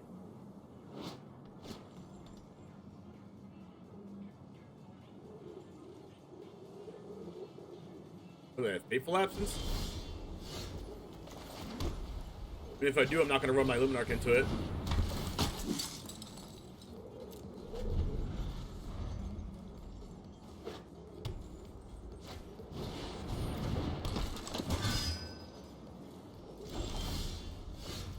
Rally.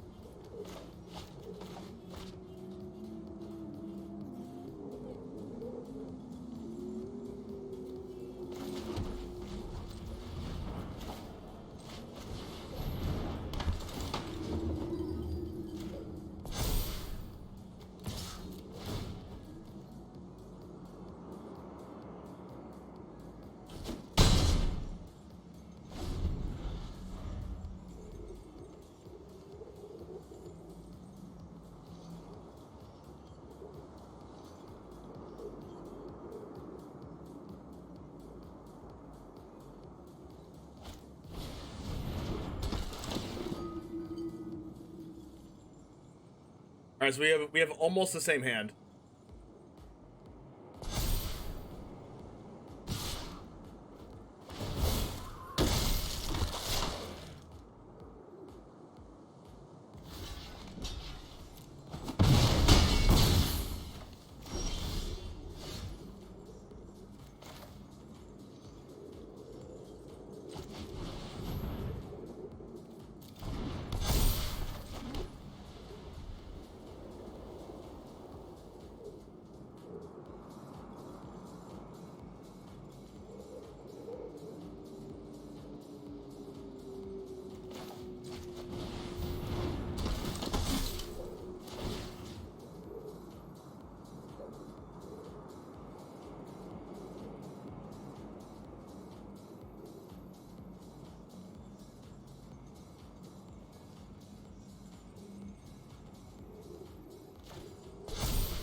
Alright, see what happens here. You go Adeline into Hopeful and then take the 5? Oh, wow. Well, that's not what I thought was going to happen. Holy crap, do I win now? I guess they have an removal spell like Apparition or Rupert, alright?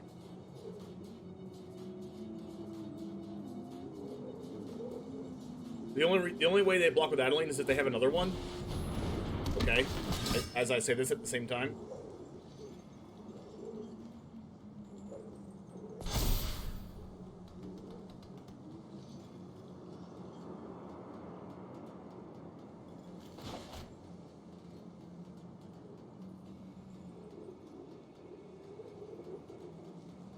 All the sack outlets suck.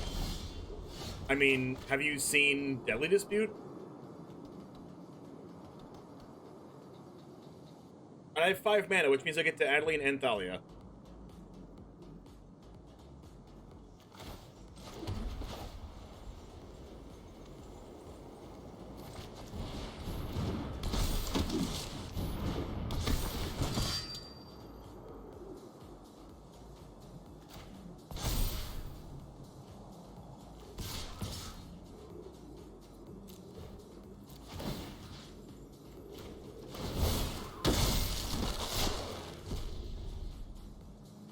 All right, somehow I started winning that game. Maybe they missed a land drop.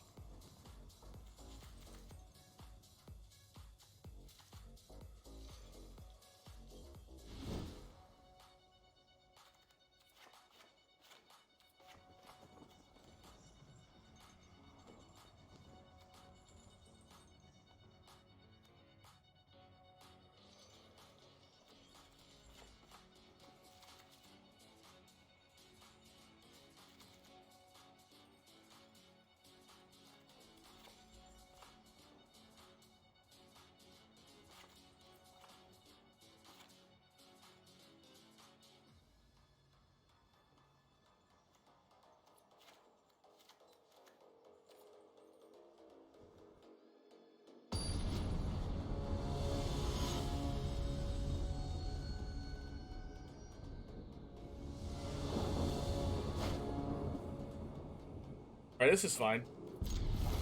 Turn 2 removal, turn 3 removal, hand hate. I might go hand hate before removal though. Try to take like a 3-drop out of their hand. Okay, just kidding. Well, I don't know, it depends on what next turn brings.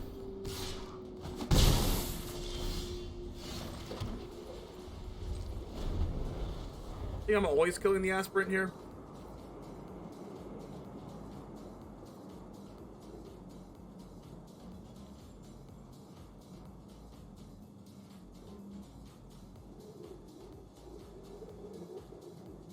It would suck if they had like Thalia. I don't care about Thalia. Why I slide my Thalias out in mirrors.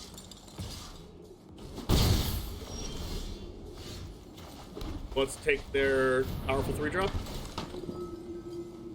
Okay, they have all powerful 3-drops, so take that back.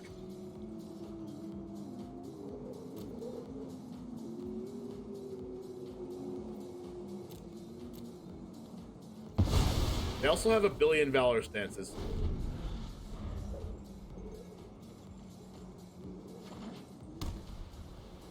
Okay, top deck the land.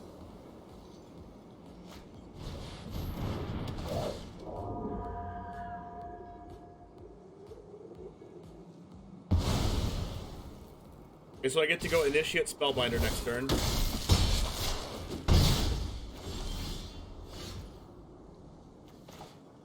Maybe I can go initiate, hold up Fateful Absence, targeting the Skyclave Apparition, getting a 3/3, and blocking the Thalia. They just Valorous stance, though.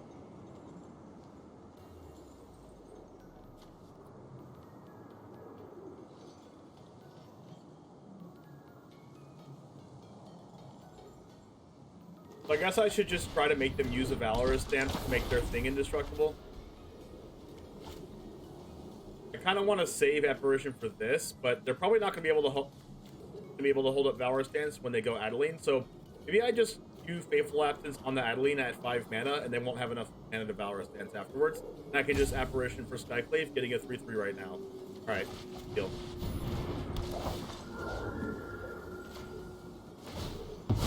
I only have Valorous stance in because it kills Adeline and other things that are pumped, like Hopeful Initiate will eventually be a 4 toughness this game, I'm pretty sure. Just a removal spell in this matchup, I think. Or it helps blocking. Just block and then make your thing indestructible. Not like the best thing ever, but hey, yo, nice top deck removal spell.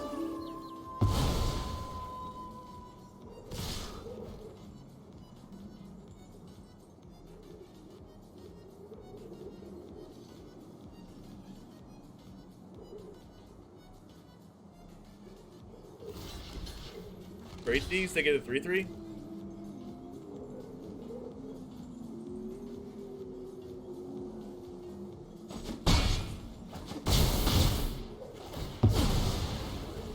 Not the best thing ever, but I do what I gotta do, I guess.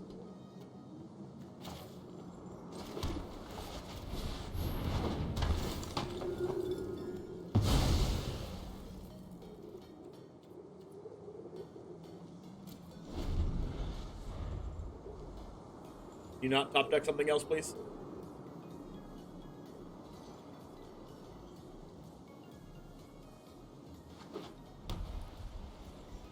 It is a land. Basil's Haven can get blocked by Spellbinder. They might do nothing just to make it nighttime.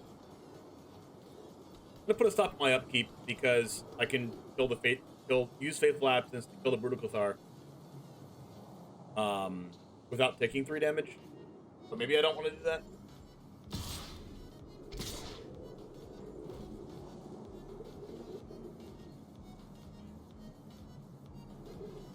If I do this, they can definitely just Valorous Dance their own creature.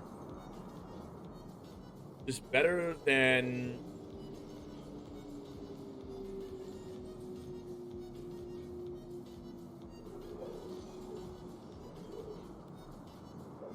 I don't even know if I can win this game.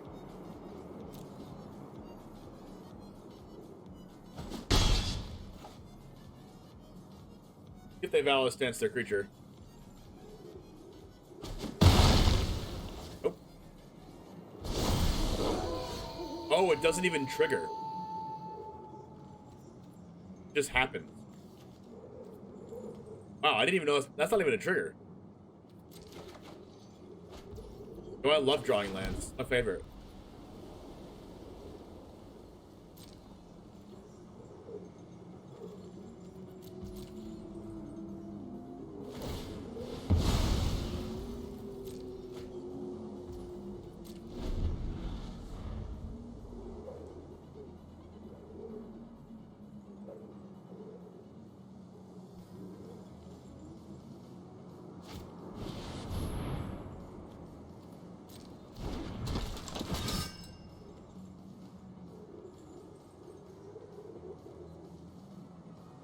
Do I just kill Moonrage Brute right now?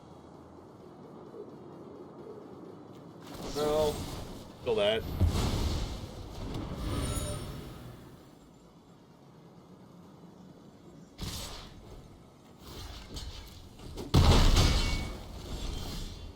Oh my goodness.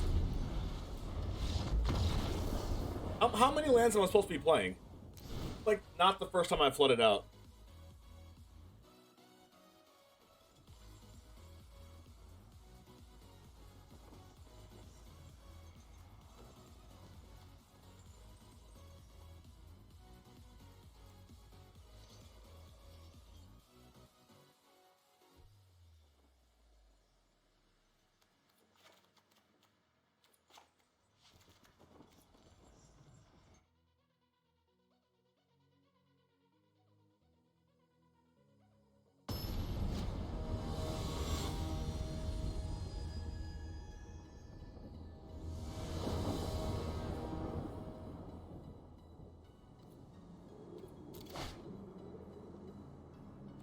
I'll keep Hollenbach into Intrepid Adversary.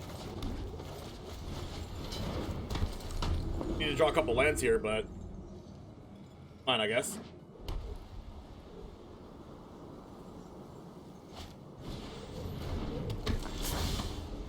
Land.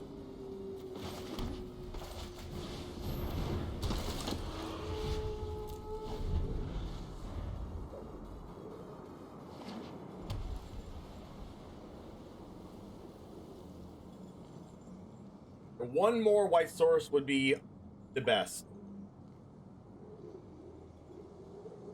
Any land, really, doesn't matter. If I can go Skyclave Apparition turn 3 and then turn 4 Intrepid Adversary. Might not even want a Skyclave Apparition on turn 3 because they have a lot of 3-drops that I would want to play. I would want to Skyclave Apparition instead. Ooh, Portable Hole. Good one. I'm not playing Portable Hole in my deck because it's really bad against mono green and a lot of 3-drops. There's another land. I would really want a Skyclave Apparition that Portable Hole with 2 mana left over, but I don't think that's happening. Go ahead and do that now, though, so I can get the 3-1. Attack here with Vigilance. And then next turn I can Adversary all of my cards and then attack them, depending on what they have, I guess. They could have a Skyclave Apparition for my Skyclave Apparition and give themselves a 1/1 also. Definitely Brutal Cathar or Skyclave Apparition is really good for my opponent. Adeline. That's fine.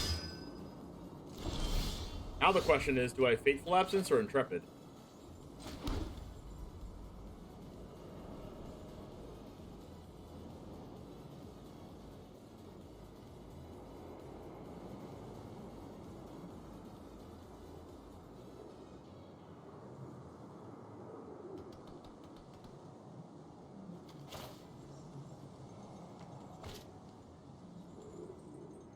I can also just attack with Faceless Haven also.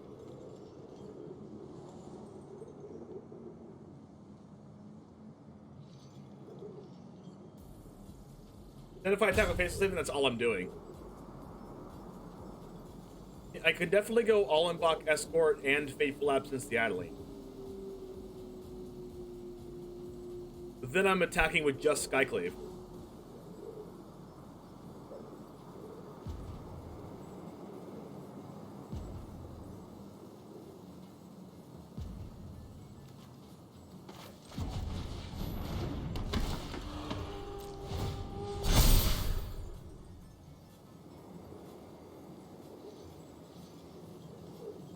Do I trade Adversary with Adeline? I'm pretty sure I do.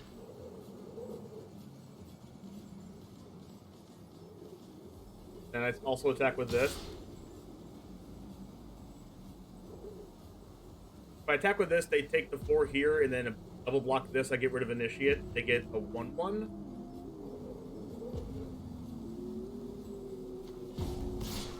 I'm okay with that.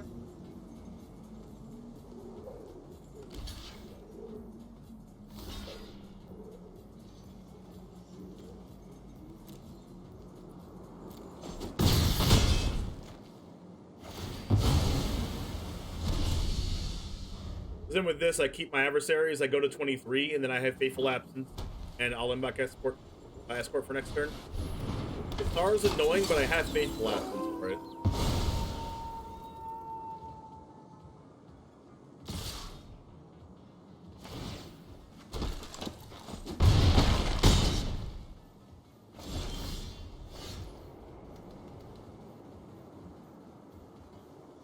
Okay.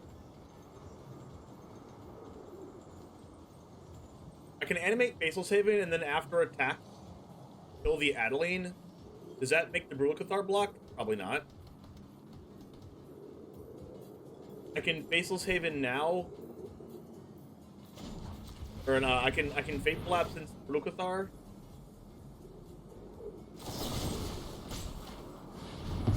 Then I get this back. And then I buff again. Land.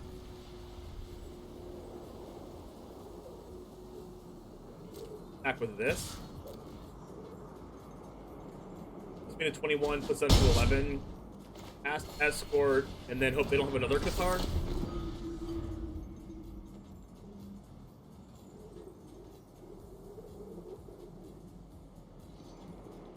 I do have 4 cards in hand to my 0, so that's a yikes. Circle of Confinement.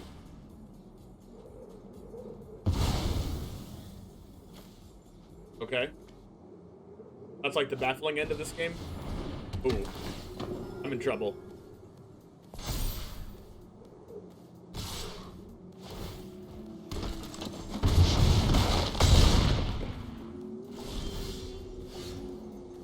Oh my gosh, this is insane. I have a 1 to 60 second clip that I can steal about your initial thoughts of alchemy. I've definitely said it before in my VODs from either yesterday, the day before, or the day before that. You can find it on my YouTube, !VODs in chat. Look at all my VODs. I can also make one.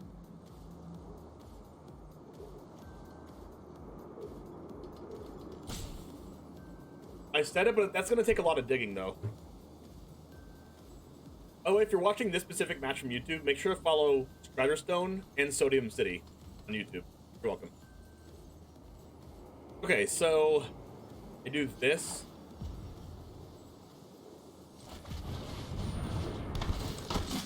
This is definitely going to suck for me. If I attack with Adversary, it just gets blocked by Luminarch Aspirant, but I guess I have to be okay with that.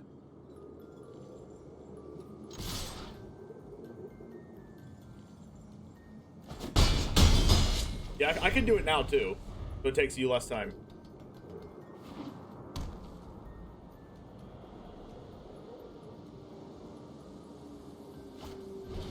No, not like this.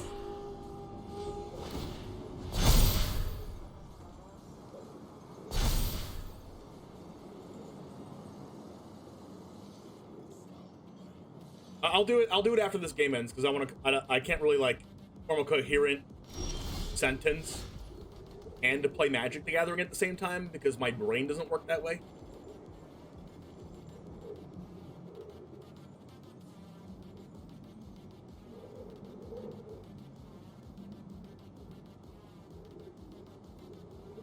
Well, drawing lands is definitely the only thing I want to be doing right now.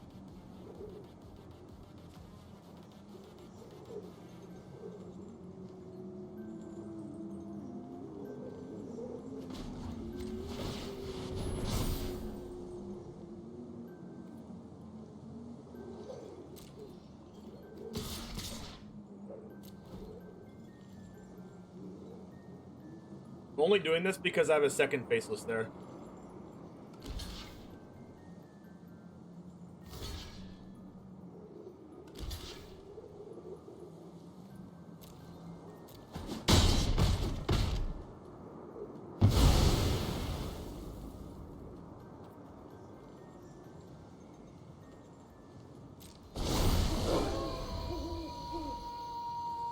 Viewers, nice.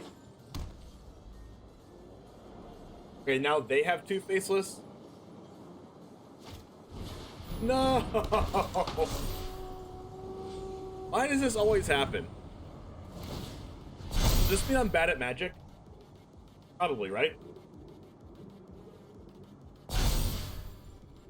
Probably what this means.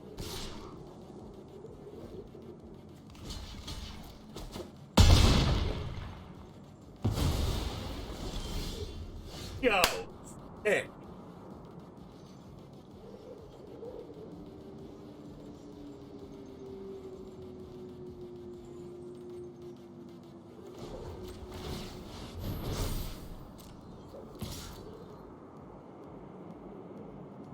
It should just never block because they have like 14 power lifelink. It just doesn't matter. Opponent being smart. Imagine.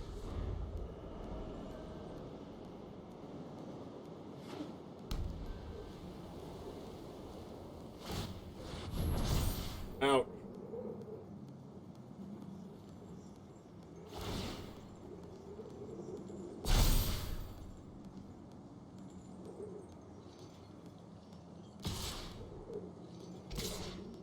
$15 damage. A lot of damage.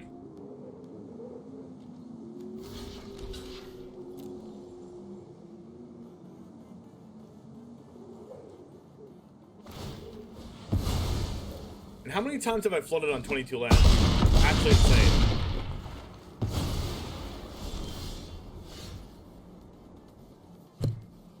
You can't make this up. You just can't make it up.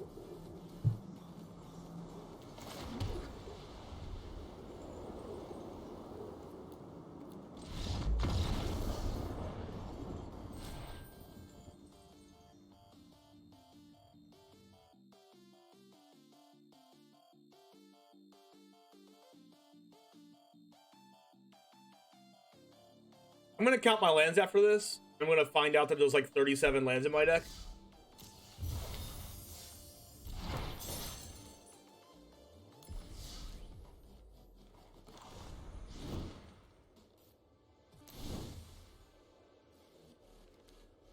$22. Take a quick look, chat. Take a quick look at 22 lands. Quick math. Just quick math real quick. 18, 19, 20, 21, 22. That is probably one of the least amount of mana sources I've ever played in the deck. And I have flooded in this deck more than I've flooded in any other deck. It is actually... I got insanely lucky. I mean, unlucky. But the matches that I didn't actually flood out of the game on 22 lands, we did pretty good. We lost to Mono White twice, but I did flood out twice against Mono White. Against the Orzhov deck, all we needed was like... Remember that one match where we needed only another spell? One more spell and we would have won. Yeah, that happened. We drew 4 lands in a row there. And against Orzhov, we had the Sun Gold Sentinel, and the only reason why we didn't win is because they had 2 Faceless Havens. Sun Gold Sentinel can't call colorless for some reason.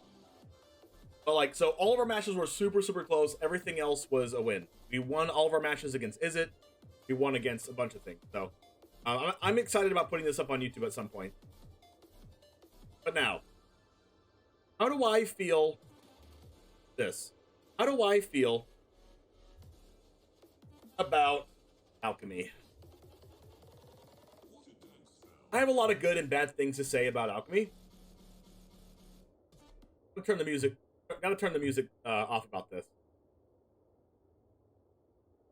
So, how do I feel about alchemy? I have a lot of good and bad things to say. I think it's a net positive, but I disagree with Stratostone on a couple things. I think it's a net positive because it gives people something else to do when they get bored of standard. I think it's also a net positive because it allows more design space. I think more design space is better than less design space. It lets us do things with cards that we can't do in Paper Magic, which is what a lot of the community wanted. Nerfing Allrun's Epiphany, nerfing Asika's Chariot, cards that people actually really complain about are getting nerfed, and cards that people really love to play with are getting a little bit of buffs. There's the 4-mana artifact that is getting buffed to be able to scry 1 and gain 2 life, rather than just gaining 2 life, which is a card that a lot of people like to craft and a lot of people play, which I think is a net positive for Magic in general, and net positive for what the Arena community wants to play. Maybe not paper cards, I'll get to that in a second. I actually think it's another good thing that it allows for Paper Magic to actually, I think it will help Paper Magic.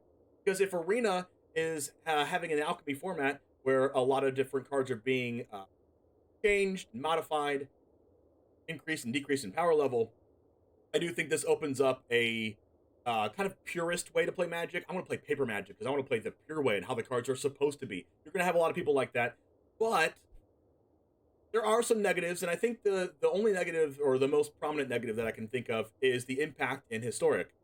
In Historic, they've already said, not seen, they said that cards that are impacted in Alchemy automatically get impacted in Historic also, and they don't have any plans of changing that. This creates a little bit of a problem. I don't think it's going to happen a lot or often, but I think it does create a problem in Historic because, say you have a really good deck in Historic, right? You have your Collected Company, because your deck is centered around Collected Company, right? Say they have a Collected Company-esque card in Standard, which they're not going to, but it's probably a bad example. But there's this cool card in Standard that it's too good for Standard and they want to nerf it for Alchemy. Now, Standard people are going to keep that. If you don't play Alchemy, one thing I like, if you don't like the changes, you can just not play the format. That's Standard on Arena. Perfectly fine. The people that play Alchemy, like, yo, this card's buffed, and yo, this card's nerfed. It's going to be so insane, it's going to change the format in Standard.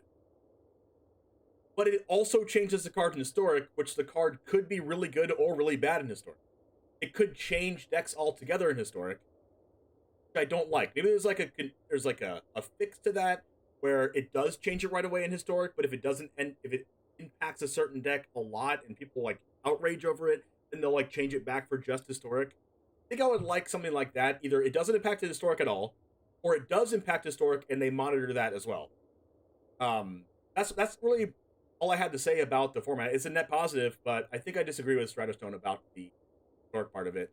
I think something should be done about Historic, whether they nerf or buff things in Historic or keep it going on over there. But I'm rambling now, but anyways, net positive. All right, you can clip that. That's probably over a minute, but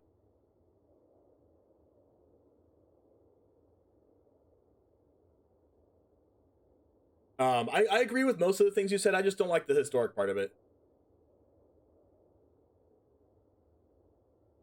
I heard that it was default, but didn't know they said they wouldn't change it to allow both. This is the first time hearing it. No, the question was asked in the actual live stream if they had any plans on changing it for Historic, and they said that it's basically just like the way it is for now. Which I was like,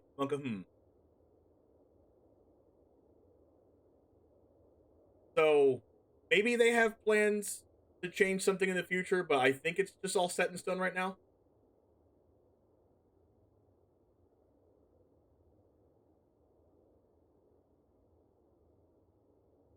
They're different sets.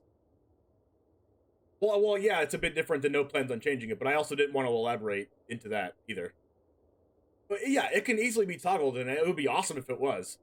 But they haven't said anything about it being toggled at all. That's just like something that I've heard around the Magic community that we wanted. Which is the reason why I said they don't have plans of changing it as of now. Yeah, you can clip that if you want, or whatever. But like, if I had explained more of what alchemy was in that little segment, then I would put that up on YouTube, but whatever. Just make a Pioneer set. They have plans on doing that, but not for like another 2 years. Oh, another thing that they said about alchemy, that I was like, man, kind of got like a little bit of a, dang it, man, was when they said that they didn't put Pioneer, they're not going to put Pioneer into Historic, or like Pioneer Anthology or whatever into Historic, because it would like take too much time. That confused me a little bit. So like, well, why would we take 1 or 2 years and basically not have anything in Pioneer until like 2023? Why would we wait that long to do Pioneer when we could just make something quicker? They said something like that. I'm paraphrasing. That's not word for word. They're like, oh, well, we can do this thing instead, and it will be quicker.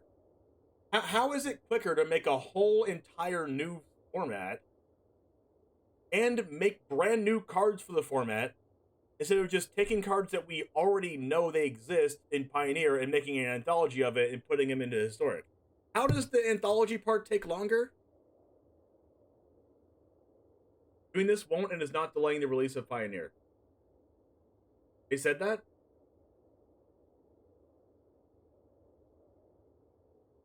When I was watching the live stream, they said that they wanted to bring something new quicker than what Pioneer Anthology would bring.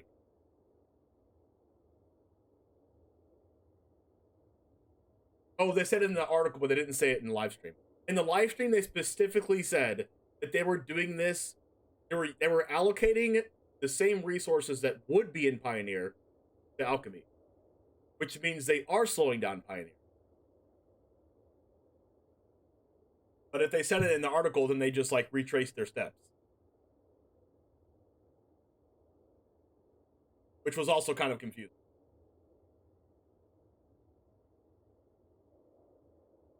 So anyways, that's my piece on Alchemy. Overall, net positive. The Historic part, I feel like there could be a better quality of life for Historic thing going on. Timeline on Pioneer hasn't changed in the last 2 or 3 years. Well, yeah, well, it has changed. It's just gotten delayed. It hasn't changed for the sooner. Because I remember, like, it was like a year ago, or maybe 9 months ago or something like that. It had a timeline, and Pioneer was, like, at the end of the timeline, and that was, like, end of 2021 or something like that. And then, recently, over the past, like, 4, 5, 6 months or so, they're like, oh, we're not going to do Pioneer for the next 2 or 3 years. So, like, they have changed the timeline, it's just been changed the worse. People that want that. You don't remember that? It was a whole graphic. Remember those state of the games that they have, or maybe they still have them, about, like, upcoming sets and upcoming things they're planning on doing? Like, we're doing this right now, this is in the pipeline, and this is in the distant future. Not distant future, but, like, end of 2021, early 2021, blah, blah, blah. You've seen those graphics? They keep on pushing Pioneer back. So, like, it has changed, but it hasn't changed for the sooner. Well, they said that, but they said that in 2020. Like, this was a long time ago they said that. Like, I'm not the only one who remembers these timeline things, right? It definitely got pushed back. It was probably 9 months to a year ago, but it definitely got pushed back. But someone would have to go fetch up the timeline things. This is like before. This is probably like before Strixhaven cards even got announced. It's like a long time ago. But anyways, thank you all for hanging out with me today. We're gonna put this Mono White Humans deck up on YouTube. Probably not tomorrow, but the next day, I'm looking for, let's see. I think Mono Black is going to be coming up either later on today or tomorrow, but my editor hasn't messaged me back yet on that, so Mono Black most likely tomorrow, and then White Humans either the next day after that or the next day after that. But anyways, what's tomorrow? Tomorrow is Wednesday. We have a deck submission for... We have a deck submission for what deck? We have a deck submission for Abzan Clerics that we're going to play tomorrow. And then if anyone has any more deck submissions, then we can do those after Abzan Clerics. But Abzan Clerics is definitely happening tomorrow. And then Mono White should be up on YouTube in the next few days. So if you like Mono White and you didn't catch the whole stream, or you like Mono Black and you didn't catch yesterday's stream, make sure to type in !YT in the chat and subscribe to my YouTube channel. If you missed a stream, you can watch the streams in their entirety by typing in !VODS in chat, VODS, and subscribing to my VOD channel on YouTube. 2 separate channels. Who's the initial brain besides that genius deck? It must not be the Nimble Sloth. Definitely not. But, anyways, so that is going to be what? What's today? Today is Wednesday, so Abzan Clerics is tomorrow. And then I'm not going to do a deck submission for Friday. The next deck submission that comes in will be done on Saturday. Because Friday, we have a special stream with a bunch of content creators, and I'm super excited about it. This content creators that are going to be featured. This is the first time I'm saying it on stream, so if you want to hear the content creators that are going to be on this stream on Friday. Light Humphreys from MTG, from WotC staff. Anomaly from TikTok. MTG Malone from YouTube. Ashahi from TikTok. MTG Girl from everywhere. And Bobby Christine is a Commander player from Twitter and just a general personality. We have Veggie Wagon, Anna Thornton, MTG Himbo from TikTok as well. And we're going to have Yoshi Islander, Alias V, and I believe one other person. But a lot of people in the pipeline to be happening on Friday, but tomorrow's Abzan Clerics before that. Have a good rest of your day. We're going to go over to... Oh, let's go ahead and raid Hazmat.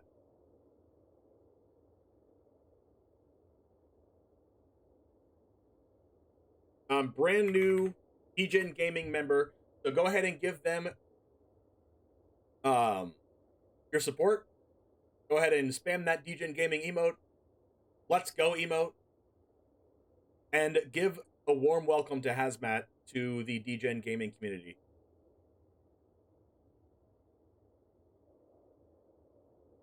And as always, Goose Gang out. Let's go!